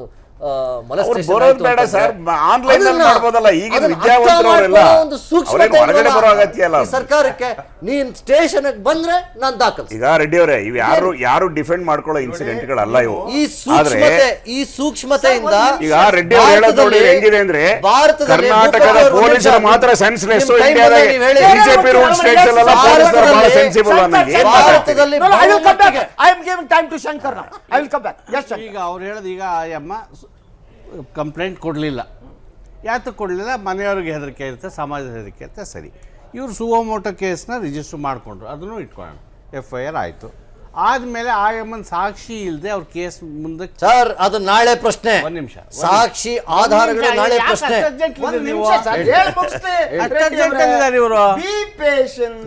ಸ್ವಲ್ಪ ಸರ್ ತಾಳ್ಮೆ ಸರ್. ಯಂಗ್ ಲೀಡರ್ ನೀವು, ಬಿಜೆಪಿ ಅಧಿಕಾರಕ್ಕೆ ಬಂದ್ರೆ ಏನೇನೋ ದೇಶದಲ್ಲಿ. ಈಗ ಈ ಮುಂದುವರಿಬೇಕು ಅಂತಾರೆ, ಆ ಅಮ್ಮನ ಸಾಕ್ಷಿ ಇಲ್ದಾರೆ ಮುಂದುವರಿಯಕ್ಕಾಗಲ್ಲ. ಏನ್ ಮಾಡ್ತಾರೆ ಇವರು? ಈಗ ಆವಾಗ ಅವರಿಗೆ ಸಮಾಜದ ಭಯ, ಹಿರಿಯರ ಭಯ ಕಾಡಲ್ವಾ? ನೋಡಿ, ಏನ್ ಮಾಡ್ಬೇಕು ಹೇಳಿ? ಸಾಕ್ಷ್ಯಾಧಾರಗಳನ್ನ ಹೇಳಿ ಸರ್, ಕೇಳಿ. ಸಾಕ್ಷ್ಯಾಧಾರಗಳಿಗಾಗಿ ನೀವು ಒಬ್ಬರ ಮೇಲೆ ಅವಲಂಬಿತವಾಗಿರೋದು ಬೇಕಿಲ್ಲ. ಸಾಕ್ಷ್ಯಾಧಾರಗಳಿಗೆ ಎಷ್ಟು ಜನ ಇದ್ದಾರೆ? ಫಸ್ಟ್ ನೀವು ಆ ಯಾರು ಇದಕ್ಕೆ ಆರೋಪಿತರು, ಯಾರು ದೂಷಿತರೋ ಅವ್ರನ್ನ ಫಸ್ಟ್ ಕರ್ಕೊಂಡ್ ಬಂದು ನಿಲ್ಸಿ ಟೆಸ್ಟ್ ಐಡೆಂಟಿಫಿಕೇಶನ್ ಪರೇಡ್ ಮಾಡಿ. ಅಲ್ಲ, ಲೀಗಲ್ ಆಸ್ಪೆಕ್ಟ್ ಎಲ್ಲ ಅದು ಕಾನೂನು ಪ್ರಕಾರ ನಡೀತಾ ಬಿಡಿ. ಈಗ ಡೀಟೇಲ್ಸ್ ಹೋಗೋ ಅಗತ್ಯ ಇಲ್ಲ. ನಮ್ಮ ಮುಂದೆ ಇರೋ ಪ್ರಶ್ನೆ ಏನಂದ್ರೆ, ಈ ಘಟನೆಯಿಂದ ಈಗ ಒಂದು ಕಾನ್ಸ್ಪಿರಸಿ ಇಂಥ ಒಂದು ಘಟನೆಯನ್ನು ಇಟ್ಕೊಂಡು ಇಡೀ ಬೆಂಗಳೂರನ್ನ, ಇಡೀ ದೇಶದಲ್ಲಿ ಕೆಟ್ಟ ಹೆಸರು ತರುವಂತ ಕಾನ್ಸ್ಪಿರಸಿ ಖಂಡಿತವಾಗ್ಲೂ ಇದೆ. ಅದ್ರ ಬಗ್ಗೆ ಡೌಟೇ ಇಲ್ಲ. ಯಾಕೆ ಅಂತ ಹೇಳಿದ್ರೆ, ಇಂಡಸ್ಟ್ರಿಯಲ್ ಆಗಿ, ಇನ್ವೆಸ್ಟ್ಮೆಂಟ್ ವೈಸು, ITBT ಆಗಿ, ಇನ್ನೊಂದು ಮತ್ತೊಂದು ಎಲ್ಲಾ ಕ್ಷೇತ್ರಗಳಲ್ಲಿ ಕರ್ನಾಟಕ ಏನು ಮುಂದುವರಿತಿದೆ, ಈ ಒಂದು ಕೇಂದ್ರಕ್ಕೆ, ಬೆಂಗಳೂರಿಗೆ ಕೆಟ್ಟ ಹೆಸರು ತರುವಂತ ಒಂದು ಷಡ್ಯಂತ್ರ ರಾಷ್ಟ್ರ ಮಟ್ಟದಲ್ಲಿ ನಡೀತಾ ಇದೆ. ಬಾರಿ ಅಲ್ಲ ಸರ್, ನೀವು ರಾಷ್ಟ್ರೀಯ ಮಾಧ್ಯಮಗಳು ಬೆಂಗಳೂರು ಅನ್ಸೇಫ್ ಅಂತ ಹೇಳೋದನ್ನ ಕಾಂಗ್ರೆಸ್ ಸರ್ಕಾರದ ವೈಫಲ್ಯತೆಯಿಂದ ಡೈವರ್ಷನ್ ಇದು. ಈಗ ಇವ್ರು ಹೇಳಿದ್ರು, ಪೊಲೀಸ್ ಬಗ್ಗೆ ಹೇಳಿದ್ರು. ಒಂದು ಎಕ್ಸಾಂಪಲ್, ಊನಾದಲ್ಲಿ ಸತ್ತ ದನಗಳ ಚರ್ಮ ಸುಲಿದಂತ 4 ಜನರನ್ನ ಬಹಿರಂಗವಾಗಿ ಹಿಡಿದು ರಾಡ್ಗಳು ತಗೊಂಡು ನಾಯಿ ಹೊಡೆದಂಗೆ ಹೊಡೆದ್ರು ಸಾಯೋ ತರ. ಒಂದು FIR ರಿಜಿಸ್ಟರ್ ಆಗಿಲ್ಲ ಅವ್ರ ಮೇಲೆ, ಬಿಜೆಪಿ ರೂಲ್ ಸ್ಟೇಟ್ ಅಲ್ಲಿ ಬಹಿರಂಗವಾಗಿ. ಅವ್ರಿಗೆ ಸಂಬಂಧ ಇಲ್ಲ ಸರ್, ಅವ್ರ ಇಂಟ್ರೆಸ್ಟ್ ಕಾಪಾಡದೆ ಬೇರೆ. ಎಸ್ ಭಾಸ್ಕರ್, ನಾವು ವಿರಾಮಕ್ಕೆ ಹೋಗ್ಬೇಕು. ಇಲ್ಲಿ ಒಂದು ರೆಡ್ಡಿ ಅವರು ಒಂದು ವಿಷಯನ ಗಮನಿಸಬೇಕು. ಇವತ್ತೇನಿದೆ, ಒಂದು ಬಿಡಿ ಘಟನೆಯನ್ನು ಇಟ್ಟುಕೊಂಡು ಇಡೀ ಬೆಂಗಳೂರು ಇವತ್ತು ಸೇಫ್ ಅಲ್ಲ ಹೆಣ್ಮಕ್ಳಿಗೆ. ಒಂದ್ ಸೆಕೆಂಡ್ ನೀವು ಮಾತಾಡಬೇಕಿದ್ರೆ ನಾನು ಪಿಟ್ ಅಂತ ಉಸಿರು ಬಿಡ್ಲಿಲ್ಲ, ದಯಮಾಡಿ ಕೇಳಿ. ಸೊ ಇಡೀ ಒಂದು ಬಿಡಿ ಘಟನೆಯನ್ನು ಅಲ್ಲೊಂದು ಇಲ್ಲೊಂದು ಆಗತ್ತೆ. 20-30 ಸಾವಿರ ಜನ ಸೇರಿದಂಥ ಜಾಗದಲ್ಲಿ ಇವೆಲ್ಲವೂ ಅತ್ಯಂತ ಸಹಜವಾಗಿ ಸ್ವಾಭಾವಿಕವಾಗಿ ಆಗೋಂಥದ್ದು.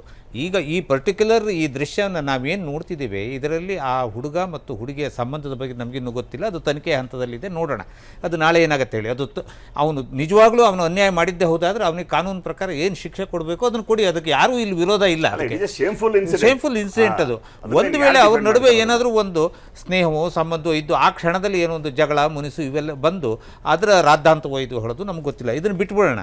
ಇದನ್ನು ಪಕ್ಕಕ್ಕಿಟ್ಟು ನಾವು ನೋಡಬೇಕಾದ ಒಂದು ಘಟನೆ ಇದೆ. ನೀವು ಇಂದಲ್ಲ ನಾಳೆ ಅಧಿಕಾರಕ್ಕೆ ಮತ್ತೆ ಬರಬೇಕು ಅಂತ ಹೇಳಿ ಹೊರಟಿರೋರು, ಬೆಂಗಳೂರು ಬ್ರ್ಯಾಂಡಿಗೆ ಒಂದು ಕೆಟ್ಟ ಹೆಸರನ್ನು ಜಾಗತಿಕ ಮಟ್ಟದಲ್ಲಿ ತಂದರೆ ನೀವು ಅಧಿಕಾರಕ್ಕೆ ಬಂದ ತಕ್ಷಣ ಅದನ್ನು ರಬ್ಬರ್ ಹಾಕಿ ಇರೇಸ್ ಮಾಡೋಕೆ ಆಗಲ್ಲ. ಅದನ್ನು ಇವತ್ತು ಅತ್ಯಂತ ಜವಾಬ್ದಾರಿಯುತ ಪಕ್ಷವಾಗಿ ಬಿಜೆಪಿ ನೀವು ಅಂತಾರಾಷ್ಟ್ರೀಯ ಮ್ಯಾಗಝಿನ್ಗಳಲ್ಲಿ ನೋಡಿದ್ರೆ ಇದಕ್ಕೆ ಸಿಕ್ಕಿರುವ ಪ್ರಚಾರ ನಮ್ಗೆ ಶಾಕ್ ಆಗುತ್ತೆ. ಅಲ್ಲ, ನಮಗೆ ನಮ್ಮ ಬೆಂಗಳೂರು ಮುಗಿಸ್ತಾ ಇದ್ದಾರೆ ಇವರು. ರಾಜಕೀಯ ಕಾರಣಕ್ಕಾಗಿ ನಗರವನ್ನ ಅದರ ಬ್ರ್ಯಾಂಡ್ ಹಾಳು ಮಾಡಿದ್ರೆ ಕಾರಣಕರ್ತರು, ಅದರ ಹೊಣೆ ಸರ್ಕಾರ ಹೊರಬೇಕಾಗುತ್ತೆ. ನೀವು ಫಸ್ಟ್ FIR ನ ದಾಖಲಿಸಿಕೊಂಡು ತನಿಖೆ ಆರಂಭಿಸಿದ್ರೆ ಈ ಒಂದು ಪರಿಣಾಮ, ಈ ಒಂದು ಗಂಭೀರವಾದ ಪರಿಸ್ಥಿತಿ 4 ದಿನ ಬಟ್ರೆ ಡಿಲೇ ಇನ್ FIR ಆಧಾರದ ಮೇಲೆ ಎಷ್ಟು ಕೇಸ್ ಖುಲಾಸೆ ಆಗಿದೆ? ಲಾಯರ್ ಆಗಿದ್ರೆ ಹೇಳಿ, ಎಷ್ಟು ಕೇಸ್ ಖುಲಾಸೆ ಆಗಿದೆ? ಡಿಲೇ ಇನ್ FIR ಆಧಾರದ ಮೇಲೆ ನೀವು ಡಿಲೇ FIR ಯಾಕೆ ದಾಖಲಿಸಿದ್ರೆ? ಚರ್ಚೆ ಮಾಡೋ ಪ್ರಿಯ ವೀಕ್ಷಕರಿಗೆ ಒಂದು ವಿರಾಮದ ಸಮಯ ಬಂದಿದೆ. ಎಸ್, ನನಗಿರುವ ಕನ್ಸರ್ನ್ ಇಷ್ಟೇ. ನನಗೇನು ಈ ರಾಜಕೀಯ ಪಕ್ಷಗಳನ್ನ ಬೈದಾಗಲಿ, ಅವ್ರನ್ನ ಹೊಗಳಾಗಲಿ, ಅವ್ರನ್ನ ನನಗೇನೂ ಆಗಬೇಕಾಗಿಲ್ಲ, ಅಥವಾ ಸರ್ಕಾರವನ್ನು ಹೊಗಳಾಗಲಿ ನನಗೇನು ಆಗಬೇಕಾಗಿಲ್ಲ. ನನ್ನ ಕನ್ಸರ್ನ್ ಇರುವುದು ನಮ್ಮ ಬೆಂಗಳೂರು ಬಗ್ಗೆ ನಮಗೆ ಪ್ರೀತಿ ಇಲ್ದಿದ್ರೆ, ನಮ್ಮ ಬೆಂಗಳೂರು, ನಾನು ಅಂಕಿಅಂಶ ಕೊಟ್ಟಿದ್ದು ಯಾಕೆ ಕೊಟ್ಟೆ ಅಂದರೆ, ವಿಶ್ವದ ಎಲ್ಲ ಮಹಾನಗರದಲ್ಲಿ ಈ ಸ್ಥಿತಿ ಇದೆ. ಇದು ಪುರುಷ ಪ್ರಧಾನ ಒಂದು ಸೊಸೈಟಿಯಲ್ಲಿ, ಸಮಾಜದಲ್ಲಿ ಪುರುಷನ ಕ್ರೌರ್ಯ, ಅವನ ಒಳಗಿರುವ ಕಾಮ, ಅದು ಹೊರಗೆ ಬರೋದಕ್ಕೆ, ಅದು ಬೇರೆ ಬೇರೆ ರೂಪ ತಗೊಳ್ಳೋದಕ್ಕೆ, ನಾನು ಈ ರೀತಿ ಕ್ರೌರ್ಯದಿಂದ ಬಿಹೇವ್ ಮಾಡೋದಕ್ಕೆ ಕಾರಣಗಳೇನು ಅಂತ ನಾವು ಚರ್ಚೆ ಮಾಡಬೇಕು. ಒಬ್ರನ್ನೊಬ್ಬರನ್ನ ದೂಷಿಸ್ತಾ ಕೂತ್ಕೋಬೇಕು. ಈಗಿರುವ ಕಾಂಗ್ರೆಸ್ ಸರ್ಕಾರ ಹೋಗಿ ವಿವೇಕ್ ರೆಡ್ಡಿ ಅವರ BJP ಸರ್ಕಾರ ನಾಳೆ ಬಂದುಬಿಟ್ರೆ ಈ ಪುರುಷನ ಮನಸ್ಥಿತಿ ಏನಿದೆ, ಪ್ರತಿಯೊಬ್ಬ ವ್ಯಕ್ತಿ ಕಂಡ್ರೆ ಏಕಾಂತದಲ್ಲಿ ಅವನು ನಗ್ನನಾಗ್ತಾನೆ.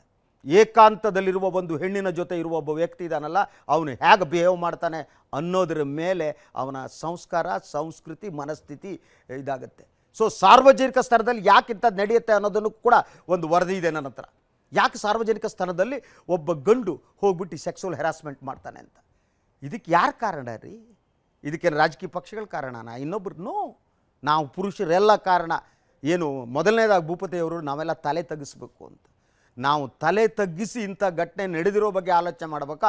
ಅವನು ದೂರಿ, ಇವನು ದೂರಿ, ಅವನು ಬೈದು, ರಾಜಕೀಯ ಭಾಷಣಗಳನ್ನು ಹೊಡೆದು, ಇಲೆಕ್ಷನ್ ಭಾಷಣಗಳನ್ನು ಹೊಡೆದು ಬೆಂಗಳೂರನ್ನು ಬ್ರ್ಯಾಂಡನ್ನು ಹಾಳು ಮಾಡೋ ಕೆಲಸ ನಡೀತಿದೆ. ಈಗ ಒಂದು ಬ್ರೇಕಿಂಗ್ ನ್ಯೂಸ್ ಬರ್ತಾ ಇದೆ. ಇದು ಭಾರತೀಯ ಕ್ರಿಕೆಟ್ ಅಭಿಮಾನಿಗಳಿಗೆ ಸಂತೋಷ ಕೊಡುವ ಒಂದು ಬೆಳವಣಿಗೆಯೋ ದುಃಖದ ಬೆಳವಣಿಗೆಯೋ ಗೊತ್ತಿಲ್ಲ. ಆದರೆ ಇದು ಇಡೀ ಭಾರತೀಯ ಕ್ರಿಕೆಟ್ನಲ್ಲಿ ಇದೊಂದು ಭಾಳ ಮಹತ್ತರವಾದ ಒಂದು ದಿನ ಅಂದ್ಕೊಂಡಿದ್ದೇನೆ. ಯಾಕಂದರೆ ಒಂದು ಯುಗ ಮುಗಿದು ಇನ್ನೊಂದು ಯುಗಕ್ಕೆ ಕಾಲಿಡುವ ದಿನ. ಎಸ್, ಅದೇನು ಆ ಸುದ್ದಿ ಅಂತಂದರೆ, ಏಕದಿನ T20 ನಾಯಕತ್ವಕ್ಕೆ ಮಹೇಂದ್ರ ಸಿಂಗ್ ಧೋನಿ ಗುಡ್ ಬೈ ಹೇಳುವ ತೀರ್ಮಾನ ತೆಗೆದುಕೊಂಡಿದ್ದಾರೆ. ಇದು ಅವರ ದಿಢೀರಾದ ತೀರ್ಮಾನ. ಬಹುಶಃ ಯಾರೂ ಕೂಡ ಇದನ್ನು ನಿರೀಕ್ಷೆ ಮಾಡಿರಲಿಲ್ಲ.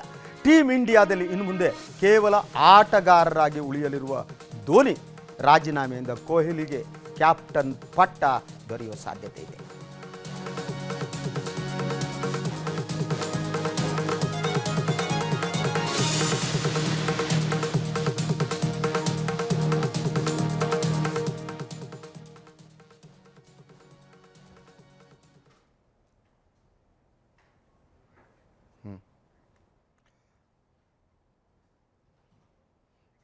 ಎಸ್, ಧೋನಿ ಭಾರತ ಕಂಡ ಅಪರೂಪದ ನಾಯಕ. ಪ್ರಾಯಶಃ ಅವರಂಥ ನಾಯಕ ಇನ್ನೊಬ್ಬನು ಭಾರತೀಯ ಕ್ರಿಕೆಟ್ನಲ್ಲಿ ಹಿಂದೂ ಬಂದಿರಲಿಲ್ಲ, ಮುಂದೆ ಬರ್ತಾರೋ ನನಗೆ ಗೊತ್ತಿಲ್ಲ. ಕೂಲ್ ಕ್ಯಾಪ್ಟನ್, ಎಂದೂ ಕೂಡ ಯಾವ ಸಂದರ್ಭದಲ್ಲೂ ಕೂಡ ತನ್ನ ಏನು ಮನಸ್ಥಿತಿಯನ್ನು ಅದನ್ನ ಶಾಂತವಾಗಿ ಇಟ್ಟುಕೊಂಡು ನಗ್ನಗ್ತಾ ಇದ್ದವರು. ಅಷ್ಟೇ ಮಾತ್ರ ಅಲ್ಲ, ಧೋನಿ ಕ್ರಿಯೇಟ್ ಮಾಡಿರುವ ಹಲವಾರು ದಾಖಲೆಗಳನ್ನು ಮುರಿಯೋದಕ್ಕೆ ಸಾಧ್ಯ ಅಂತಲೂ ನಾನು ನಂಬಿಲ್ಲ. ಧೋನಿಯೇ ಸಾಟಿ. ಸೊ ಧೋನಿ ಇವತ್ತು ಕ್ಯಾಪ್ಟನ್ಶಿಪ್ಪನ್ನು ಬಿಟ್ಟುಕೊಟ್ಟಿದ್ದಾರೆ. ಅದು ಅವರು ಸ್ವಯಂ ಪ್ರೇರಿತ ಬಿಟ್ಟುಕೊಟ್ಟಿದ್ದೋ ಅಥವಾ ಹೊಸಬರು ಬಂದಾಗ ಹಳಬರು ಹೋಗಲೇಬೇಕು ಕಂಟ್ರಿ, ಆ ಕಾರಣಕ್ಕಾಗಿ ಎಸ್ ಒತ್ತಡದಿಂದ ಬಿಟ್ಟರು ಗೊತ್ತಿಲ್ಲ ನನಗೆ. ಎನಿವೆ, ನಮ್ಮ ಕ್ರೀಡಾ ವಿಭಾಗದ ಮುಖ್ಯಸ್ಥರಾಗಿರೋ ಸಾಗರ್ ಅವರು ನನ್ನ ಜೊತೆಗೆ ಸಂಪರ್ಕದಲ್ಲಿದ್ದಾರೆ. ಎಸ್ ಸಾಗರ್. ಸರ್, ನಾವು ನೋಡ್ಬೋದು ಇಂದು ಮಹೇಂದ್ರ ಸಿಂಗ್ ಧೋನಿ ಅವರು ಭಾರತ ಕಂಡ ಯಶಸ್ವಿ ನಾಯಕ, ಟೀಮ್ ವಿಶ್ವ ಕ್ರಿಕೆಟ್ನ ಬೆಸ್ಟ್ ಕ್ಯಾಪ್ಟನ್ಗಳಲ್ಲೊಬ್ಬನಂತಹ ಧೋನಿಯವರು ತಮ್ಮ ನಾಯಕತ್ವಕ್ಕೆ ರಾಜೀನಾಮೆ ಕೊಟ್ಟಿರುವಂಥದ್ದು. ಏಕದಿನ ಹಾಗೂ T20 ಎರಡೂ ಸ್ಥಾನಕ್ಕೆ ರಾಜೀನಾಮೆ ಕೊಟ್ಟಿದ್ದಾರೆ. ಈ ಮೂಲಕ ಭವಿಷ್ಯದ ನಾಯಕ ಅಂತಲೇ ಗುರುತಿಸ್ಕೊಂಡಿರುವಂತಹ ಕೊಹ್ಲಿಗೆ ಪಟ್ಟ ಕಟ್ಟಿದ್ದಾರೆ. ಇನ್ನು 2 ದಿನಗಳಲ್ಲಿ ಒಂದು ಇಂಗ್ಲೆಂಡ್ ಸರಣಿಗೆ ಒಂದು ಸೆಲೆಕ್ಷನ್ ನಡೀತಾ ಇತ್ತು, ಆಟಗಾರರ ಸೆಲೆಕ್ಷನ್ ನಡೀತಾ ಇತ್ತು. 2 ದಿನಗಳ ಮೊದಲೇ ಧೋನಿ ತಮ್ಮ ನಾಯಕತ್ವಕ್ಕೆ ರಾಜೀನಾಮೆಯನ್ನು ಕೊಟ್ಟಿರೋದಂಥದ್ದು ನಿಜಕ್ಕೂ ದಿಢೀರ್ ಒಂದು ಬೆಳವಣಿಗೆ ಆಗಿದೆ. ನಿಜಕ್ಕೂ ಇದು ಧೋನಿ ಅಭಿಮಾನಿಗಳಲ್ಲಿ ಒಂದು ರೀತಿಯಲ್ಲಿ ಬೇಸರವಾದ ವಾತಾವರಣ. ಯಾಕೆಂದರೆ ಧೋನಿ ಈಗಾಗಲೇ ವಿಶ್ವದಲ್ಲಿ ಅನೇಕ ದಾಖಲೆಗಳನ್ನು ಮಾಡಿರುವಂಥದ್ದು. 334 ಪಂದ್ಯಗಳಿಗೆ, ಅಂತಾರಾಷ್ಟ್ರೀಯ ಪಂದ್ಯಗಳಿಗೆ ನಾಯಕತ್ವ ವಹಿಸಿದ್ದಾರೆ. ವಿಶ್ವದ ಇದೊಂದು ರೆಕಾರ್ಡು ಕೂಡ. ರಿಕಿ ಪಾಂಟಿಂಗ್ ಹಿಂದೆ 324 ಪಂದ್ಯಗಳಿಗೆ ನಾಯಕತ್ವ ವಹಿಸಿದ್ರು. ಆ ದಾಖಲೆಯನ್ನು ಮುರಿದು 334 ಪಂದ್ಯಗಳಿಗೆ ದಾಖಲೆ.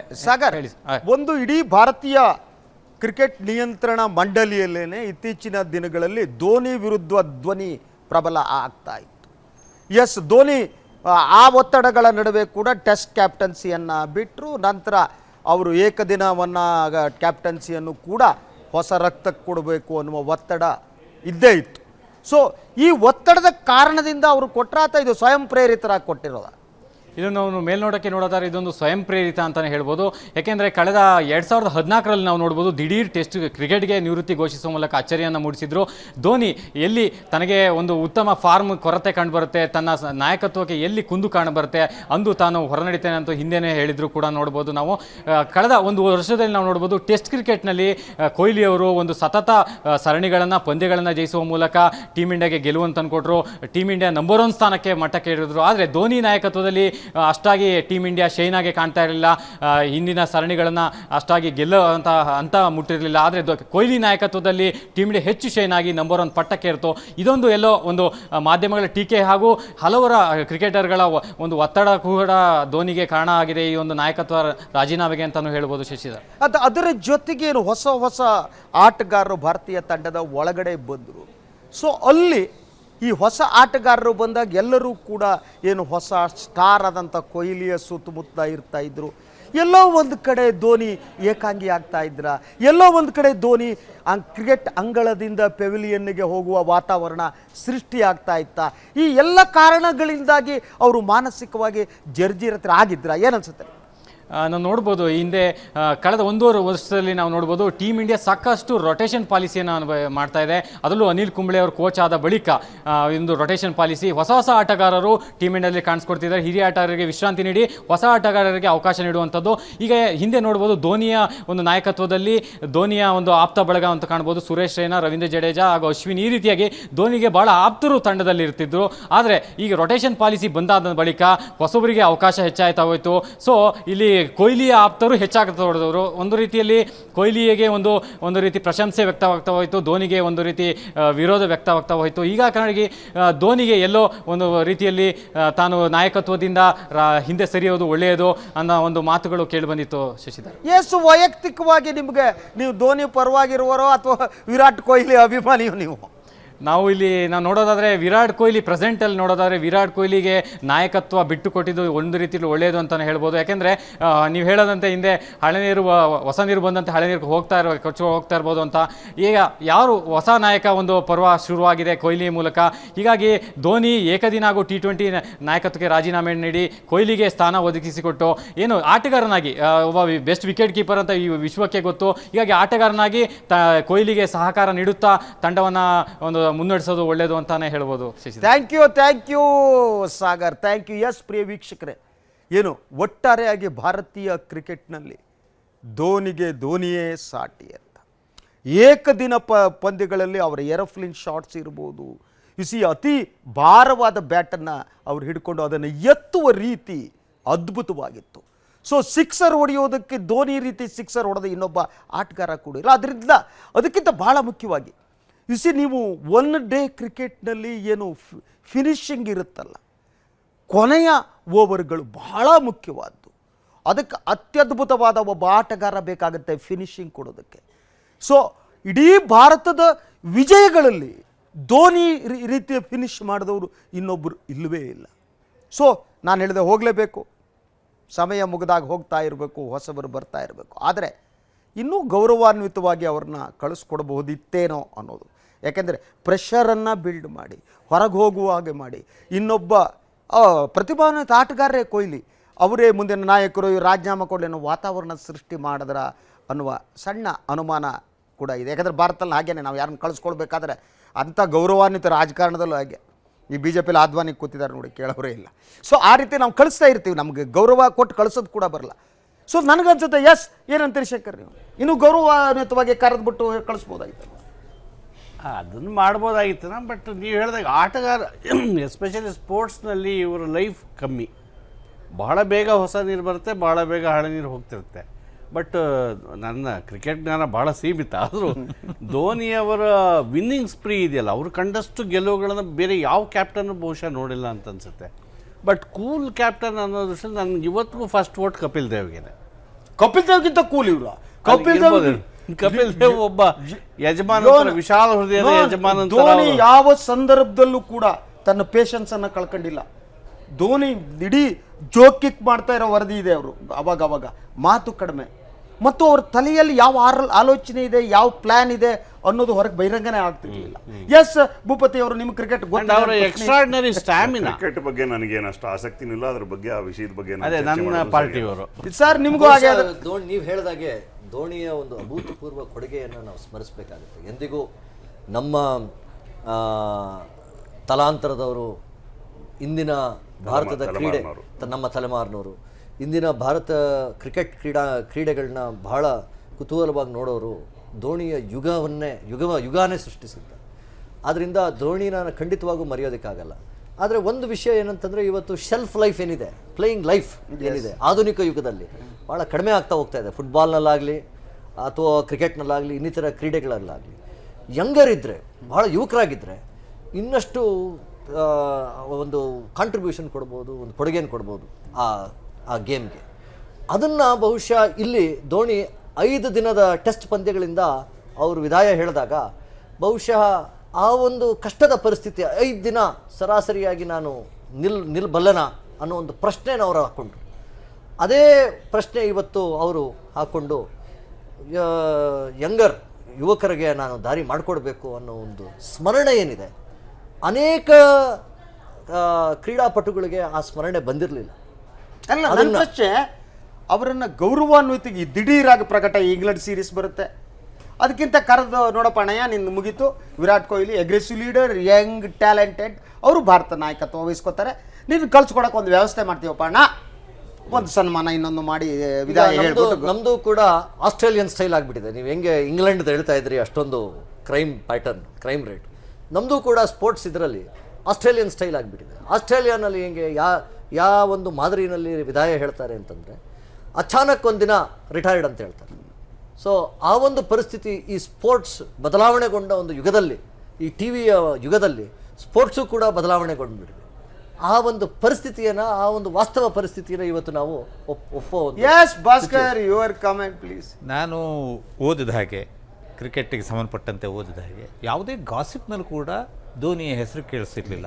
ಅವರು ಯಾರನ್ನೇ ಒಬ್ಬರನ್ನ ಎತ್ತುಕಟ್ಟೋದಾಗಲಿ ಅಥವಾ ಒಬ್ಬರನ್ನ ತುಳಿಯೋದನ್ನಾಗಲಿ, ಈ ಯಾವ ಕೆಲಸವನ್ನು ಅವ್ರು ಮಾಡಿದ್ದು ಎಲ್ಲೂ ಕೂಡ ಅದು ಗಾಸಿಪ್ ರೀತಿಯಲ್ಲೂ ಕೂಡ ಅದು ಹೊರಗಡೆ ಬಂದಿಲ್ಲ. ಅಂದರೆ ಒಂದು ಟೀಮು ಮೆಚ್ಚುವ ಮತ್ತು ಜನ ಮೆಚ್ಚುವ ಮತ್ತು ಜಗತ್ತು ಮೆಚ್ಚುವಂಥ ಒಬ್ಬ ಕ್ಯಾಪ್ಟನ್ ಆಗಿ ಅವರು ಕೆಲಸ ಮಾಡಿದ್ದಾರೆ ಹೇಳೋದಕ್ಕೆ ನಾವು ಓದಿರೋ ಒಂಥರ ವೈಯಕ್ತಿಕವಾದ ದಾಖಲೆಗಿಂತ ಭಾರತ ತಂಡವನ್ನು ಗೆಲ್ಲಿಸೋದು ನೋಡಿ. ನಾವು ಅದನ್ನು ಬಹಳ ನಾವು ಎಂಥ ಪರಿಸ್ಥಿತಿಯಲ್ಲಿದ್ದೇವೆ ಅಂತಂದರೆ, ತೆಂಡೂಲ್ಕರ್ ಅವರಿಗೆ ಭಾರತ ರತ್ನ ಪ್ರಶಸ್ತಿಯನ್ನು ಕೊಟ್ಟ ಸಂದರ್ಭದಲ್ಲಿ ಬಹಳ ದೊಡ್ಡ, ಅದಕ್ಕಿಂತ ಮುಂಚೆನೇ ನಡೆದ ಚರ್ಚೆ, ಅವರು ಟೀಮಿಗಾಗಿ ಆಡ್ತಾರೋ ಅಥವಾ ವೈಯಕ್ತಿಕ ಇದಕ್ಕಾಗಿ ಆಡ್ತಾರೋ ಅಂತ ಅನ್ನೋದು, ಹಿರಿಮೆಗಾಗಿ ಆಡ್ತಾರೋ ಹೇಳೋದೊಂದು ಪ್ರಶ್ನೆ ತೆಂಡೂಲ್ಕರ್ ವಿಚಾರದಲ್ಲಿ ಅವತ್ತೂ ಇದೆ, ಇವತ್ತೂ ಇದೆ. ಆದರೆ ಧೋನಿದ ಆ ಥರ ಇರಲಿಲ್ಲ. ಧೋನಿ ಸೇನಾಪಡೆಯ ಮುಂದೆ ನಿಂತು ಗುಂಡಿಗೆ ಮೊದಲು ಎದೆ ಒಡ್ಡ ಅಂತ ಸೈನಿಕ ಇರ್ತಾನಲ್ಲ, ಆ ರೀತಿಯಲ್ಲಿ ಅವರು ಕ್ಯಾಪ್ಟನ್ ಆಗಿದ್ದರೂ ಕೂಡ ಒಬ್ಬ ಸೈನಿಕನ ಥರದಲ್ಲಿ, ಒಬ್ಬ ಸಾಮಾನ್ಯ ಆಟಗಾರನ ಥರದಲ್ಲಿ ಒಟ್ಟಾರೆ ಪಂದ್ಯ ಗೆಲ್ಲಬೇಕು, ಭಾರತಕ್ಕೆ ಹೆಸರು ಬರಬೇಕು ಅಂಥೇಳಿ ನಡ್ಕೊಂಡರವರು.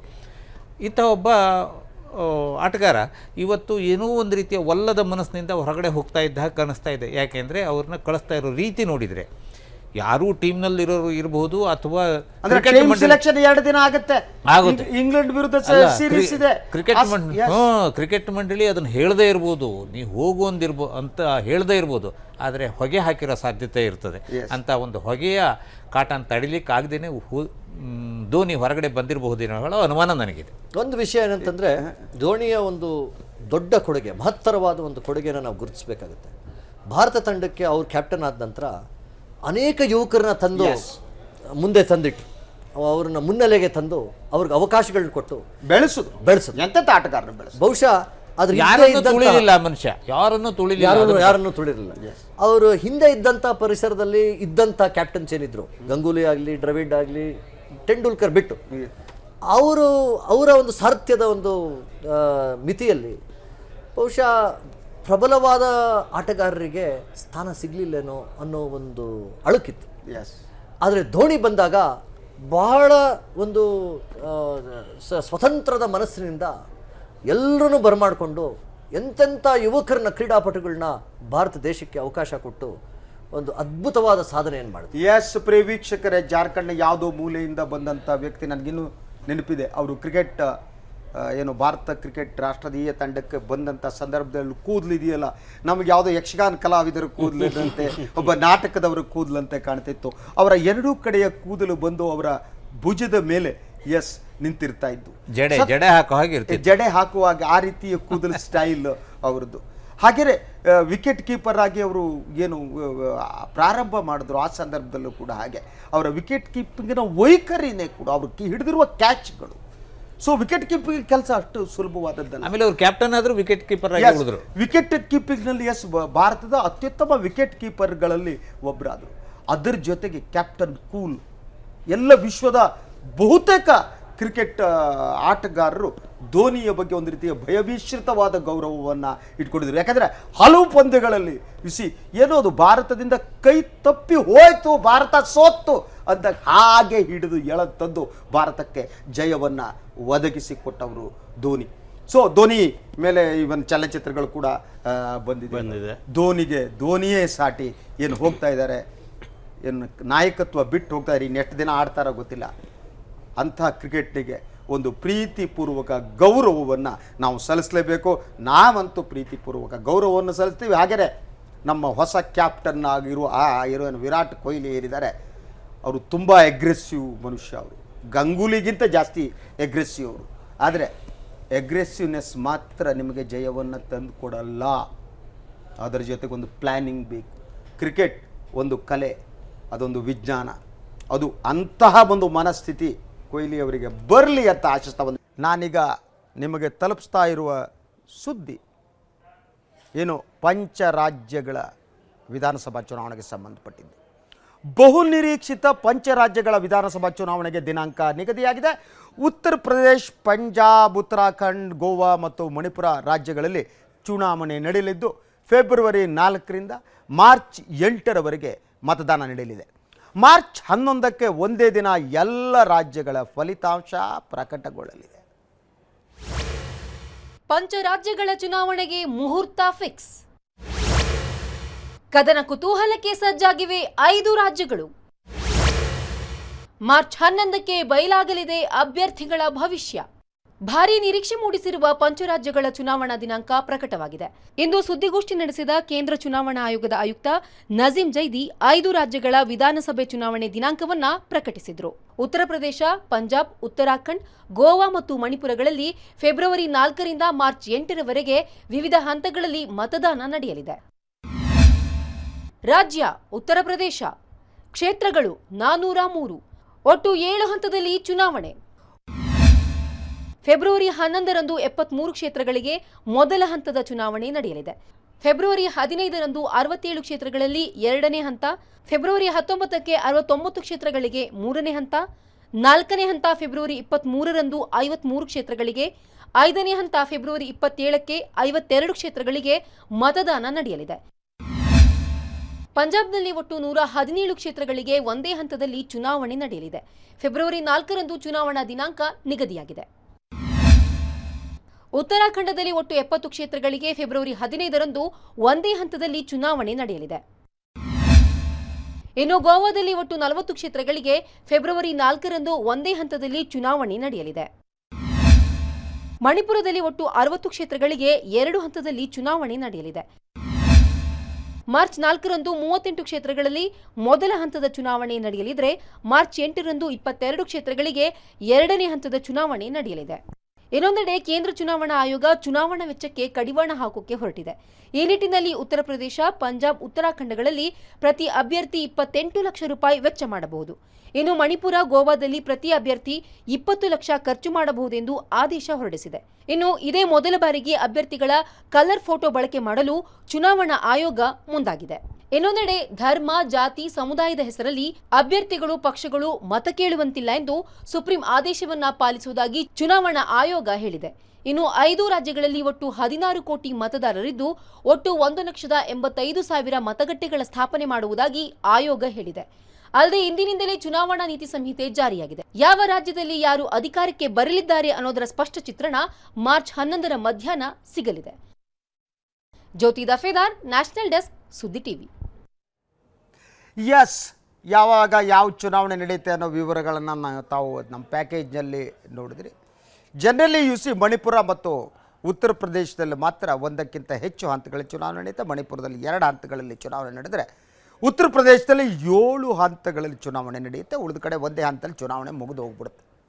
ಸೊ ಇಲ್ಲಿರುವ ಪ್ರಶ್ನೆ 2-3 ಭಾಳ ಮಹತ್ವದ ವಿಚಾರಗಳಿವೆ. ಒಂದು, ಅಭ್ಯರ್ಥಿಗಳ ಖರ್ಚಿನ ಮೇಲೆ ವಿಧಿಸಿರುವ ಮಿತಿ 25 ಲಕ್ಷ ಮತ್ತು 28 ಲಕ್ಷ ಚುನಾವಣೆ ಗೆಲ್ಲಕ್ಕಾಗತ್ತಾ ಅನ್ನೋದು ಒಂದು ಮೊದಲ ಪ್ರಶ್ನೆ. ಅದರ ನಂತರ ನಾನು ಮೋದಿಯವರ ಡಿಮೊನಿಟೈಸೇಷನ್ ಯಾಕೆ ಪರಿಣಾಮ ಬೀರತ್ತೆ ಅನ್ನೋದ್ರ ಬಗ್ಗೆ ಮಾತಾಡ್ತಾರೆ. ವಯಸ್ ಭೂಪತಿ ಹೇಳಿ.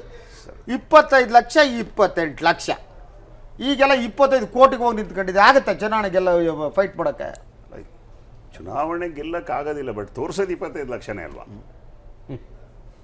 ಖರ್ಚು ತೋರಿಸೋದು 25 ಲಕ್ಷ. ಈಗ ನಮಗೆ ಒಂದು ಸಣ್ಣ ಅನುಮಾನ ಇದೆ. ಭೂಪತಿಯವರು ಶಾಸಕರಾಗಿದ್ದವರು ಆಯ್ತಾ, ಈಗ ಇಷ್ಟೆಲ್ಲ ಖರ್ಚು ಮಾಡಿದ್ರೆ ಅದನ್ನ 25 ಲಕ್ಷ ತೋರಿಸೋದು ಹೇಗೆ? ಕಮ್ಯುನಿಸ್ಟ್ ಅಲ್ಲಲ್ಲ, ಅವ್ರು ಅದಕ್ಕೆ ನಾನು ಹೇಳೋದು, ಅವರಿಗೆ ಅದ್ರ ಕಡೆ ಊರೇನೋ ಖರ್ಚು ಮಾಡಲೇ ಇಲ್ಲ.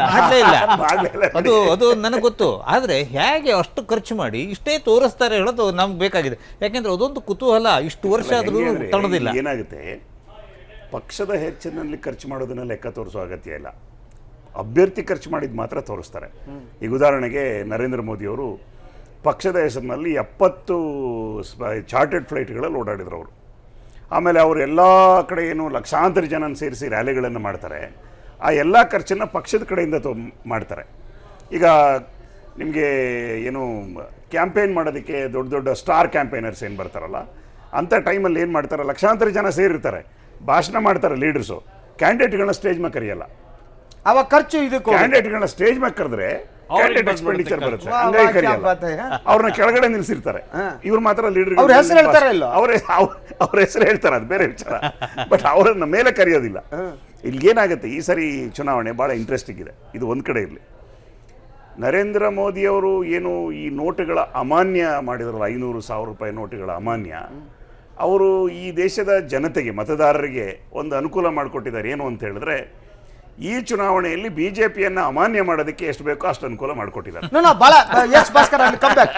ಒಂದು ಮೊದಲನೇ ಪ್ರಶ್ನೆ ಏನು, ಈ ಡಿಮಾನಿಟೈಸೇಷನ್ ಇದೆ, ಇದು ಎಷ್ಟರ ಮಟ್ಟಿಗೆ ಮೋದಿಯವರಿಗೆ ಬಿಜೆಪಿಗೆ ರಾಜಕೀಯ ಲಾಭವನ್ನು ನಷ್ಟವನ್ನು ತರತ್ತರದ್ದು ಒಂದು ಪ್ರಶ್ನೆ. ಎರಡನೇದು, ನಾವು ಈ ವೆಚ್ಚದ ಬಗ್ಗೆ ಬರ್ತಾ ಇದ್ದೀವಿ. ಬಹುಮಟ್ಟಿಗೆ ನಮಗೆ ಗೊತ್ತಿರುವಾಗ ಈ ದೇಶದಲ್ಲಿ ಚುನಾವಣೆಯಲ್ಲಿ ಕಳ್ಳಹಣ ಇಲ್ಲದೆ ಚುನಾವಣೆ ನಡೆಯಲ್ಲ, ಬ್ಲ್ಯಾಕ್ ಮನಿ ಸಾಧ್ಯನೇ ಇಲ್ಲ. ಸೊ ಈ ತಕ್ಷಣ what ever it may be ಇದು ತಕ್ಷಣ ಬ್ಲ್ಯಾಕ್ ಮನಿ ಮಾರ್ಕೆಟ್ನಲ್ಲಿ ಬರೋದು ಕಷ್ಟ ಅಂತ ನಾನು ನಂಬಿದ್ದೀನಿ. ಸಾಧ್ಯ ಇಲ್ಲ ಈಗ ತಕ್ಷಣ. ನೀವೆಲ್ಲಿದ್ರು ಬ್ಯಾಂಕಿಂದನೇ ದುಡ್ಡು. ಈಗ ಒಂದು ಉದಾಹರಣೆ ನಾ ಬರ್ತೀನಿ, ಭಾಸ್ಕರ್ ಹತ್ರ ಕೇಳ್ಬಿಟ್ಟು ಬರ್ತೀನಿ. ಎಸ್ ಭಾಸ್ಕರ್, ಏನಂತ ಈಗ ಈ ಅಮಾನ್ಯೀಕರಣದಿಂದ ಏನಾಗಿದೆ, ಮೋದಿಗೆ ಎಷ್ಟು ಸೆಟ್ ಬ್ಯಾಕ್ ಇದೆಯೋ ಅಷ್ಟೇ ಸೆಟ್ ಬ್ಯಾಕ್ ಉಳಿದ ಪಕ್ಷಗಳಿಗೂ ಇದೆ. ಯಾಕೆಂದ್ರೆ ನನಗನ್ಸಲ್ಲ, ಕಂಟಿನ್ಯೂ. ಮೋದಿ ಅಂದರೆ ನಾನು ಹೇಳೋದು ಅವರು ಆಡಳಿತ ಪಕ್ಷದವರಿಗೆ ಅದು ಕಷ್ಟ ಇದೆ, ಅದು ಅಷ್ಟು ಸುಲಭ ಇಲ್ಲ. ಈಗ ಕೊಡಬೇಕಲ್ಲ ಅವರು. ಈಗ ವಿರೋಧ ಪಕ್ಷದವ್ರ ಕೈನಲ್ಲಿ ದುಡ್ಡಿಲ್ಲದೆ ಇರ್ಬೋದು, ಆದರೆ ಜಾಗೃತಿ ಅಂತೂ ಇದೆಯಾ? ಆ ಜಾಗೃತಿ ಹಿನ್ನೆಲೆಯಲ್ಲಿ ಅದನ್ನು ಈಗ ನೋಟನ್ನು ಹಂಚೋದು ಕೂಡ ಒಂದು ದೊಡ್ಡ ಸಮಸ್ಯೆನೇ. ಈಗ ನೀವು 2,000 ರೂಪಾಯಿದು ನೋಟ್ ಹಂಚಬೇಕು, ಇಲ್ಲವೇ 500 ರೂಪಾಯಿ ನೋಟ್ ಹಂಚಬೇಕು. ದಟ್ ಈ ಪರಿಸ್ಥಿತಿ ಇದು. ಮುಂಚೆ ಆದರೂ 1,000 ರೂಪಾಯಿ ನೋಟನ್ನು ಹಂಚಿದ್ರು, ಕೊಡ್ತಿದ್ರು, ಹೋಗ್ತಿದ್ರು. ಇದು ಈಗ ಬಿ ಜೆ ಪಿಯಲ್ಲಿ ಅದರ ಉತ್ತರ ಪ್ರದೇಶದ ಚುನಾವಣೆ ಸೇರಿದ ಹಾಗೆ ಉಳಿದ ಎಲ್ಲ ಸೇರಿ 4-5 ರಾಜ್ಯಗಳ ಚುನಾವಣೆಗೆ ಏನು ಬೇಕೋ ಆ ಬಂದೋಬಸ್ತನ್ನು ಮಾಡಿಟ್ಕೊಂಡಿದ್ದಾರೆ ಅಂಥೇಳಿ ನಾವು ತೀರ್ಮಾನ ತಗೊಂಡ್ರೂ ಕೂಡ ಉಳಿದ ಪಕ್ಷಗಳು ವಿಜಿಲೆಂಟ್ ಆಗಿದ್ದಾವೆ ಹೇಳೋದನ್ನು ನಾವು ಮರಿಬಾರ್ದು. ಈಗ ಉದಾಹರಣೆಗೆ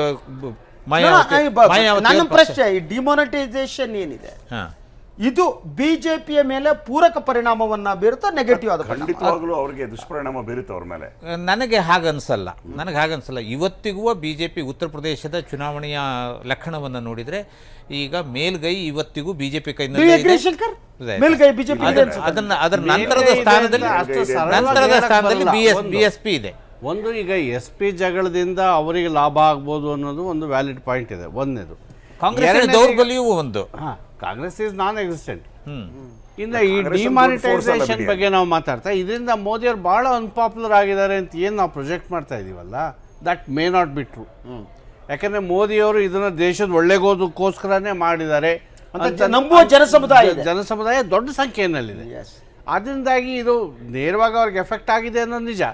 ಅಷ್ಟಾದರೂ ಕೂಡ ಏನೋ ಹೋಲಿ ಬಿಡಪ್ಪ, ನಾವು ಒಂಚೂರು ಕಷ್ಟಪಡೋಣ, ಅವರು ದೇಶಕ್ಕೆ ಒಳ್ಳೇದು ಮಾಡಿದ್ರೆ ಯಾರು ನಾವೇ ಕಷ್ಟಪಡಬಾರ್ದು, ಈ ಆ್ಯಟಿಟ್ಯೂಡ್ ಕೂಡ ಇದೆ.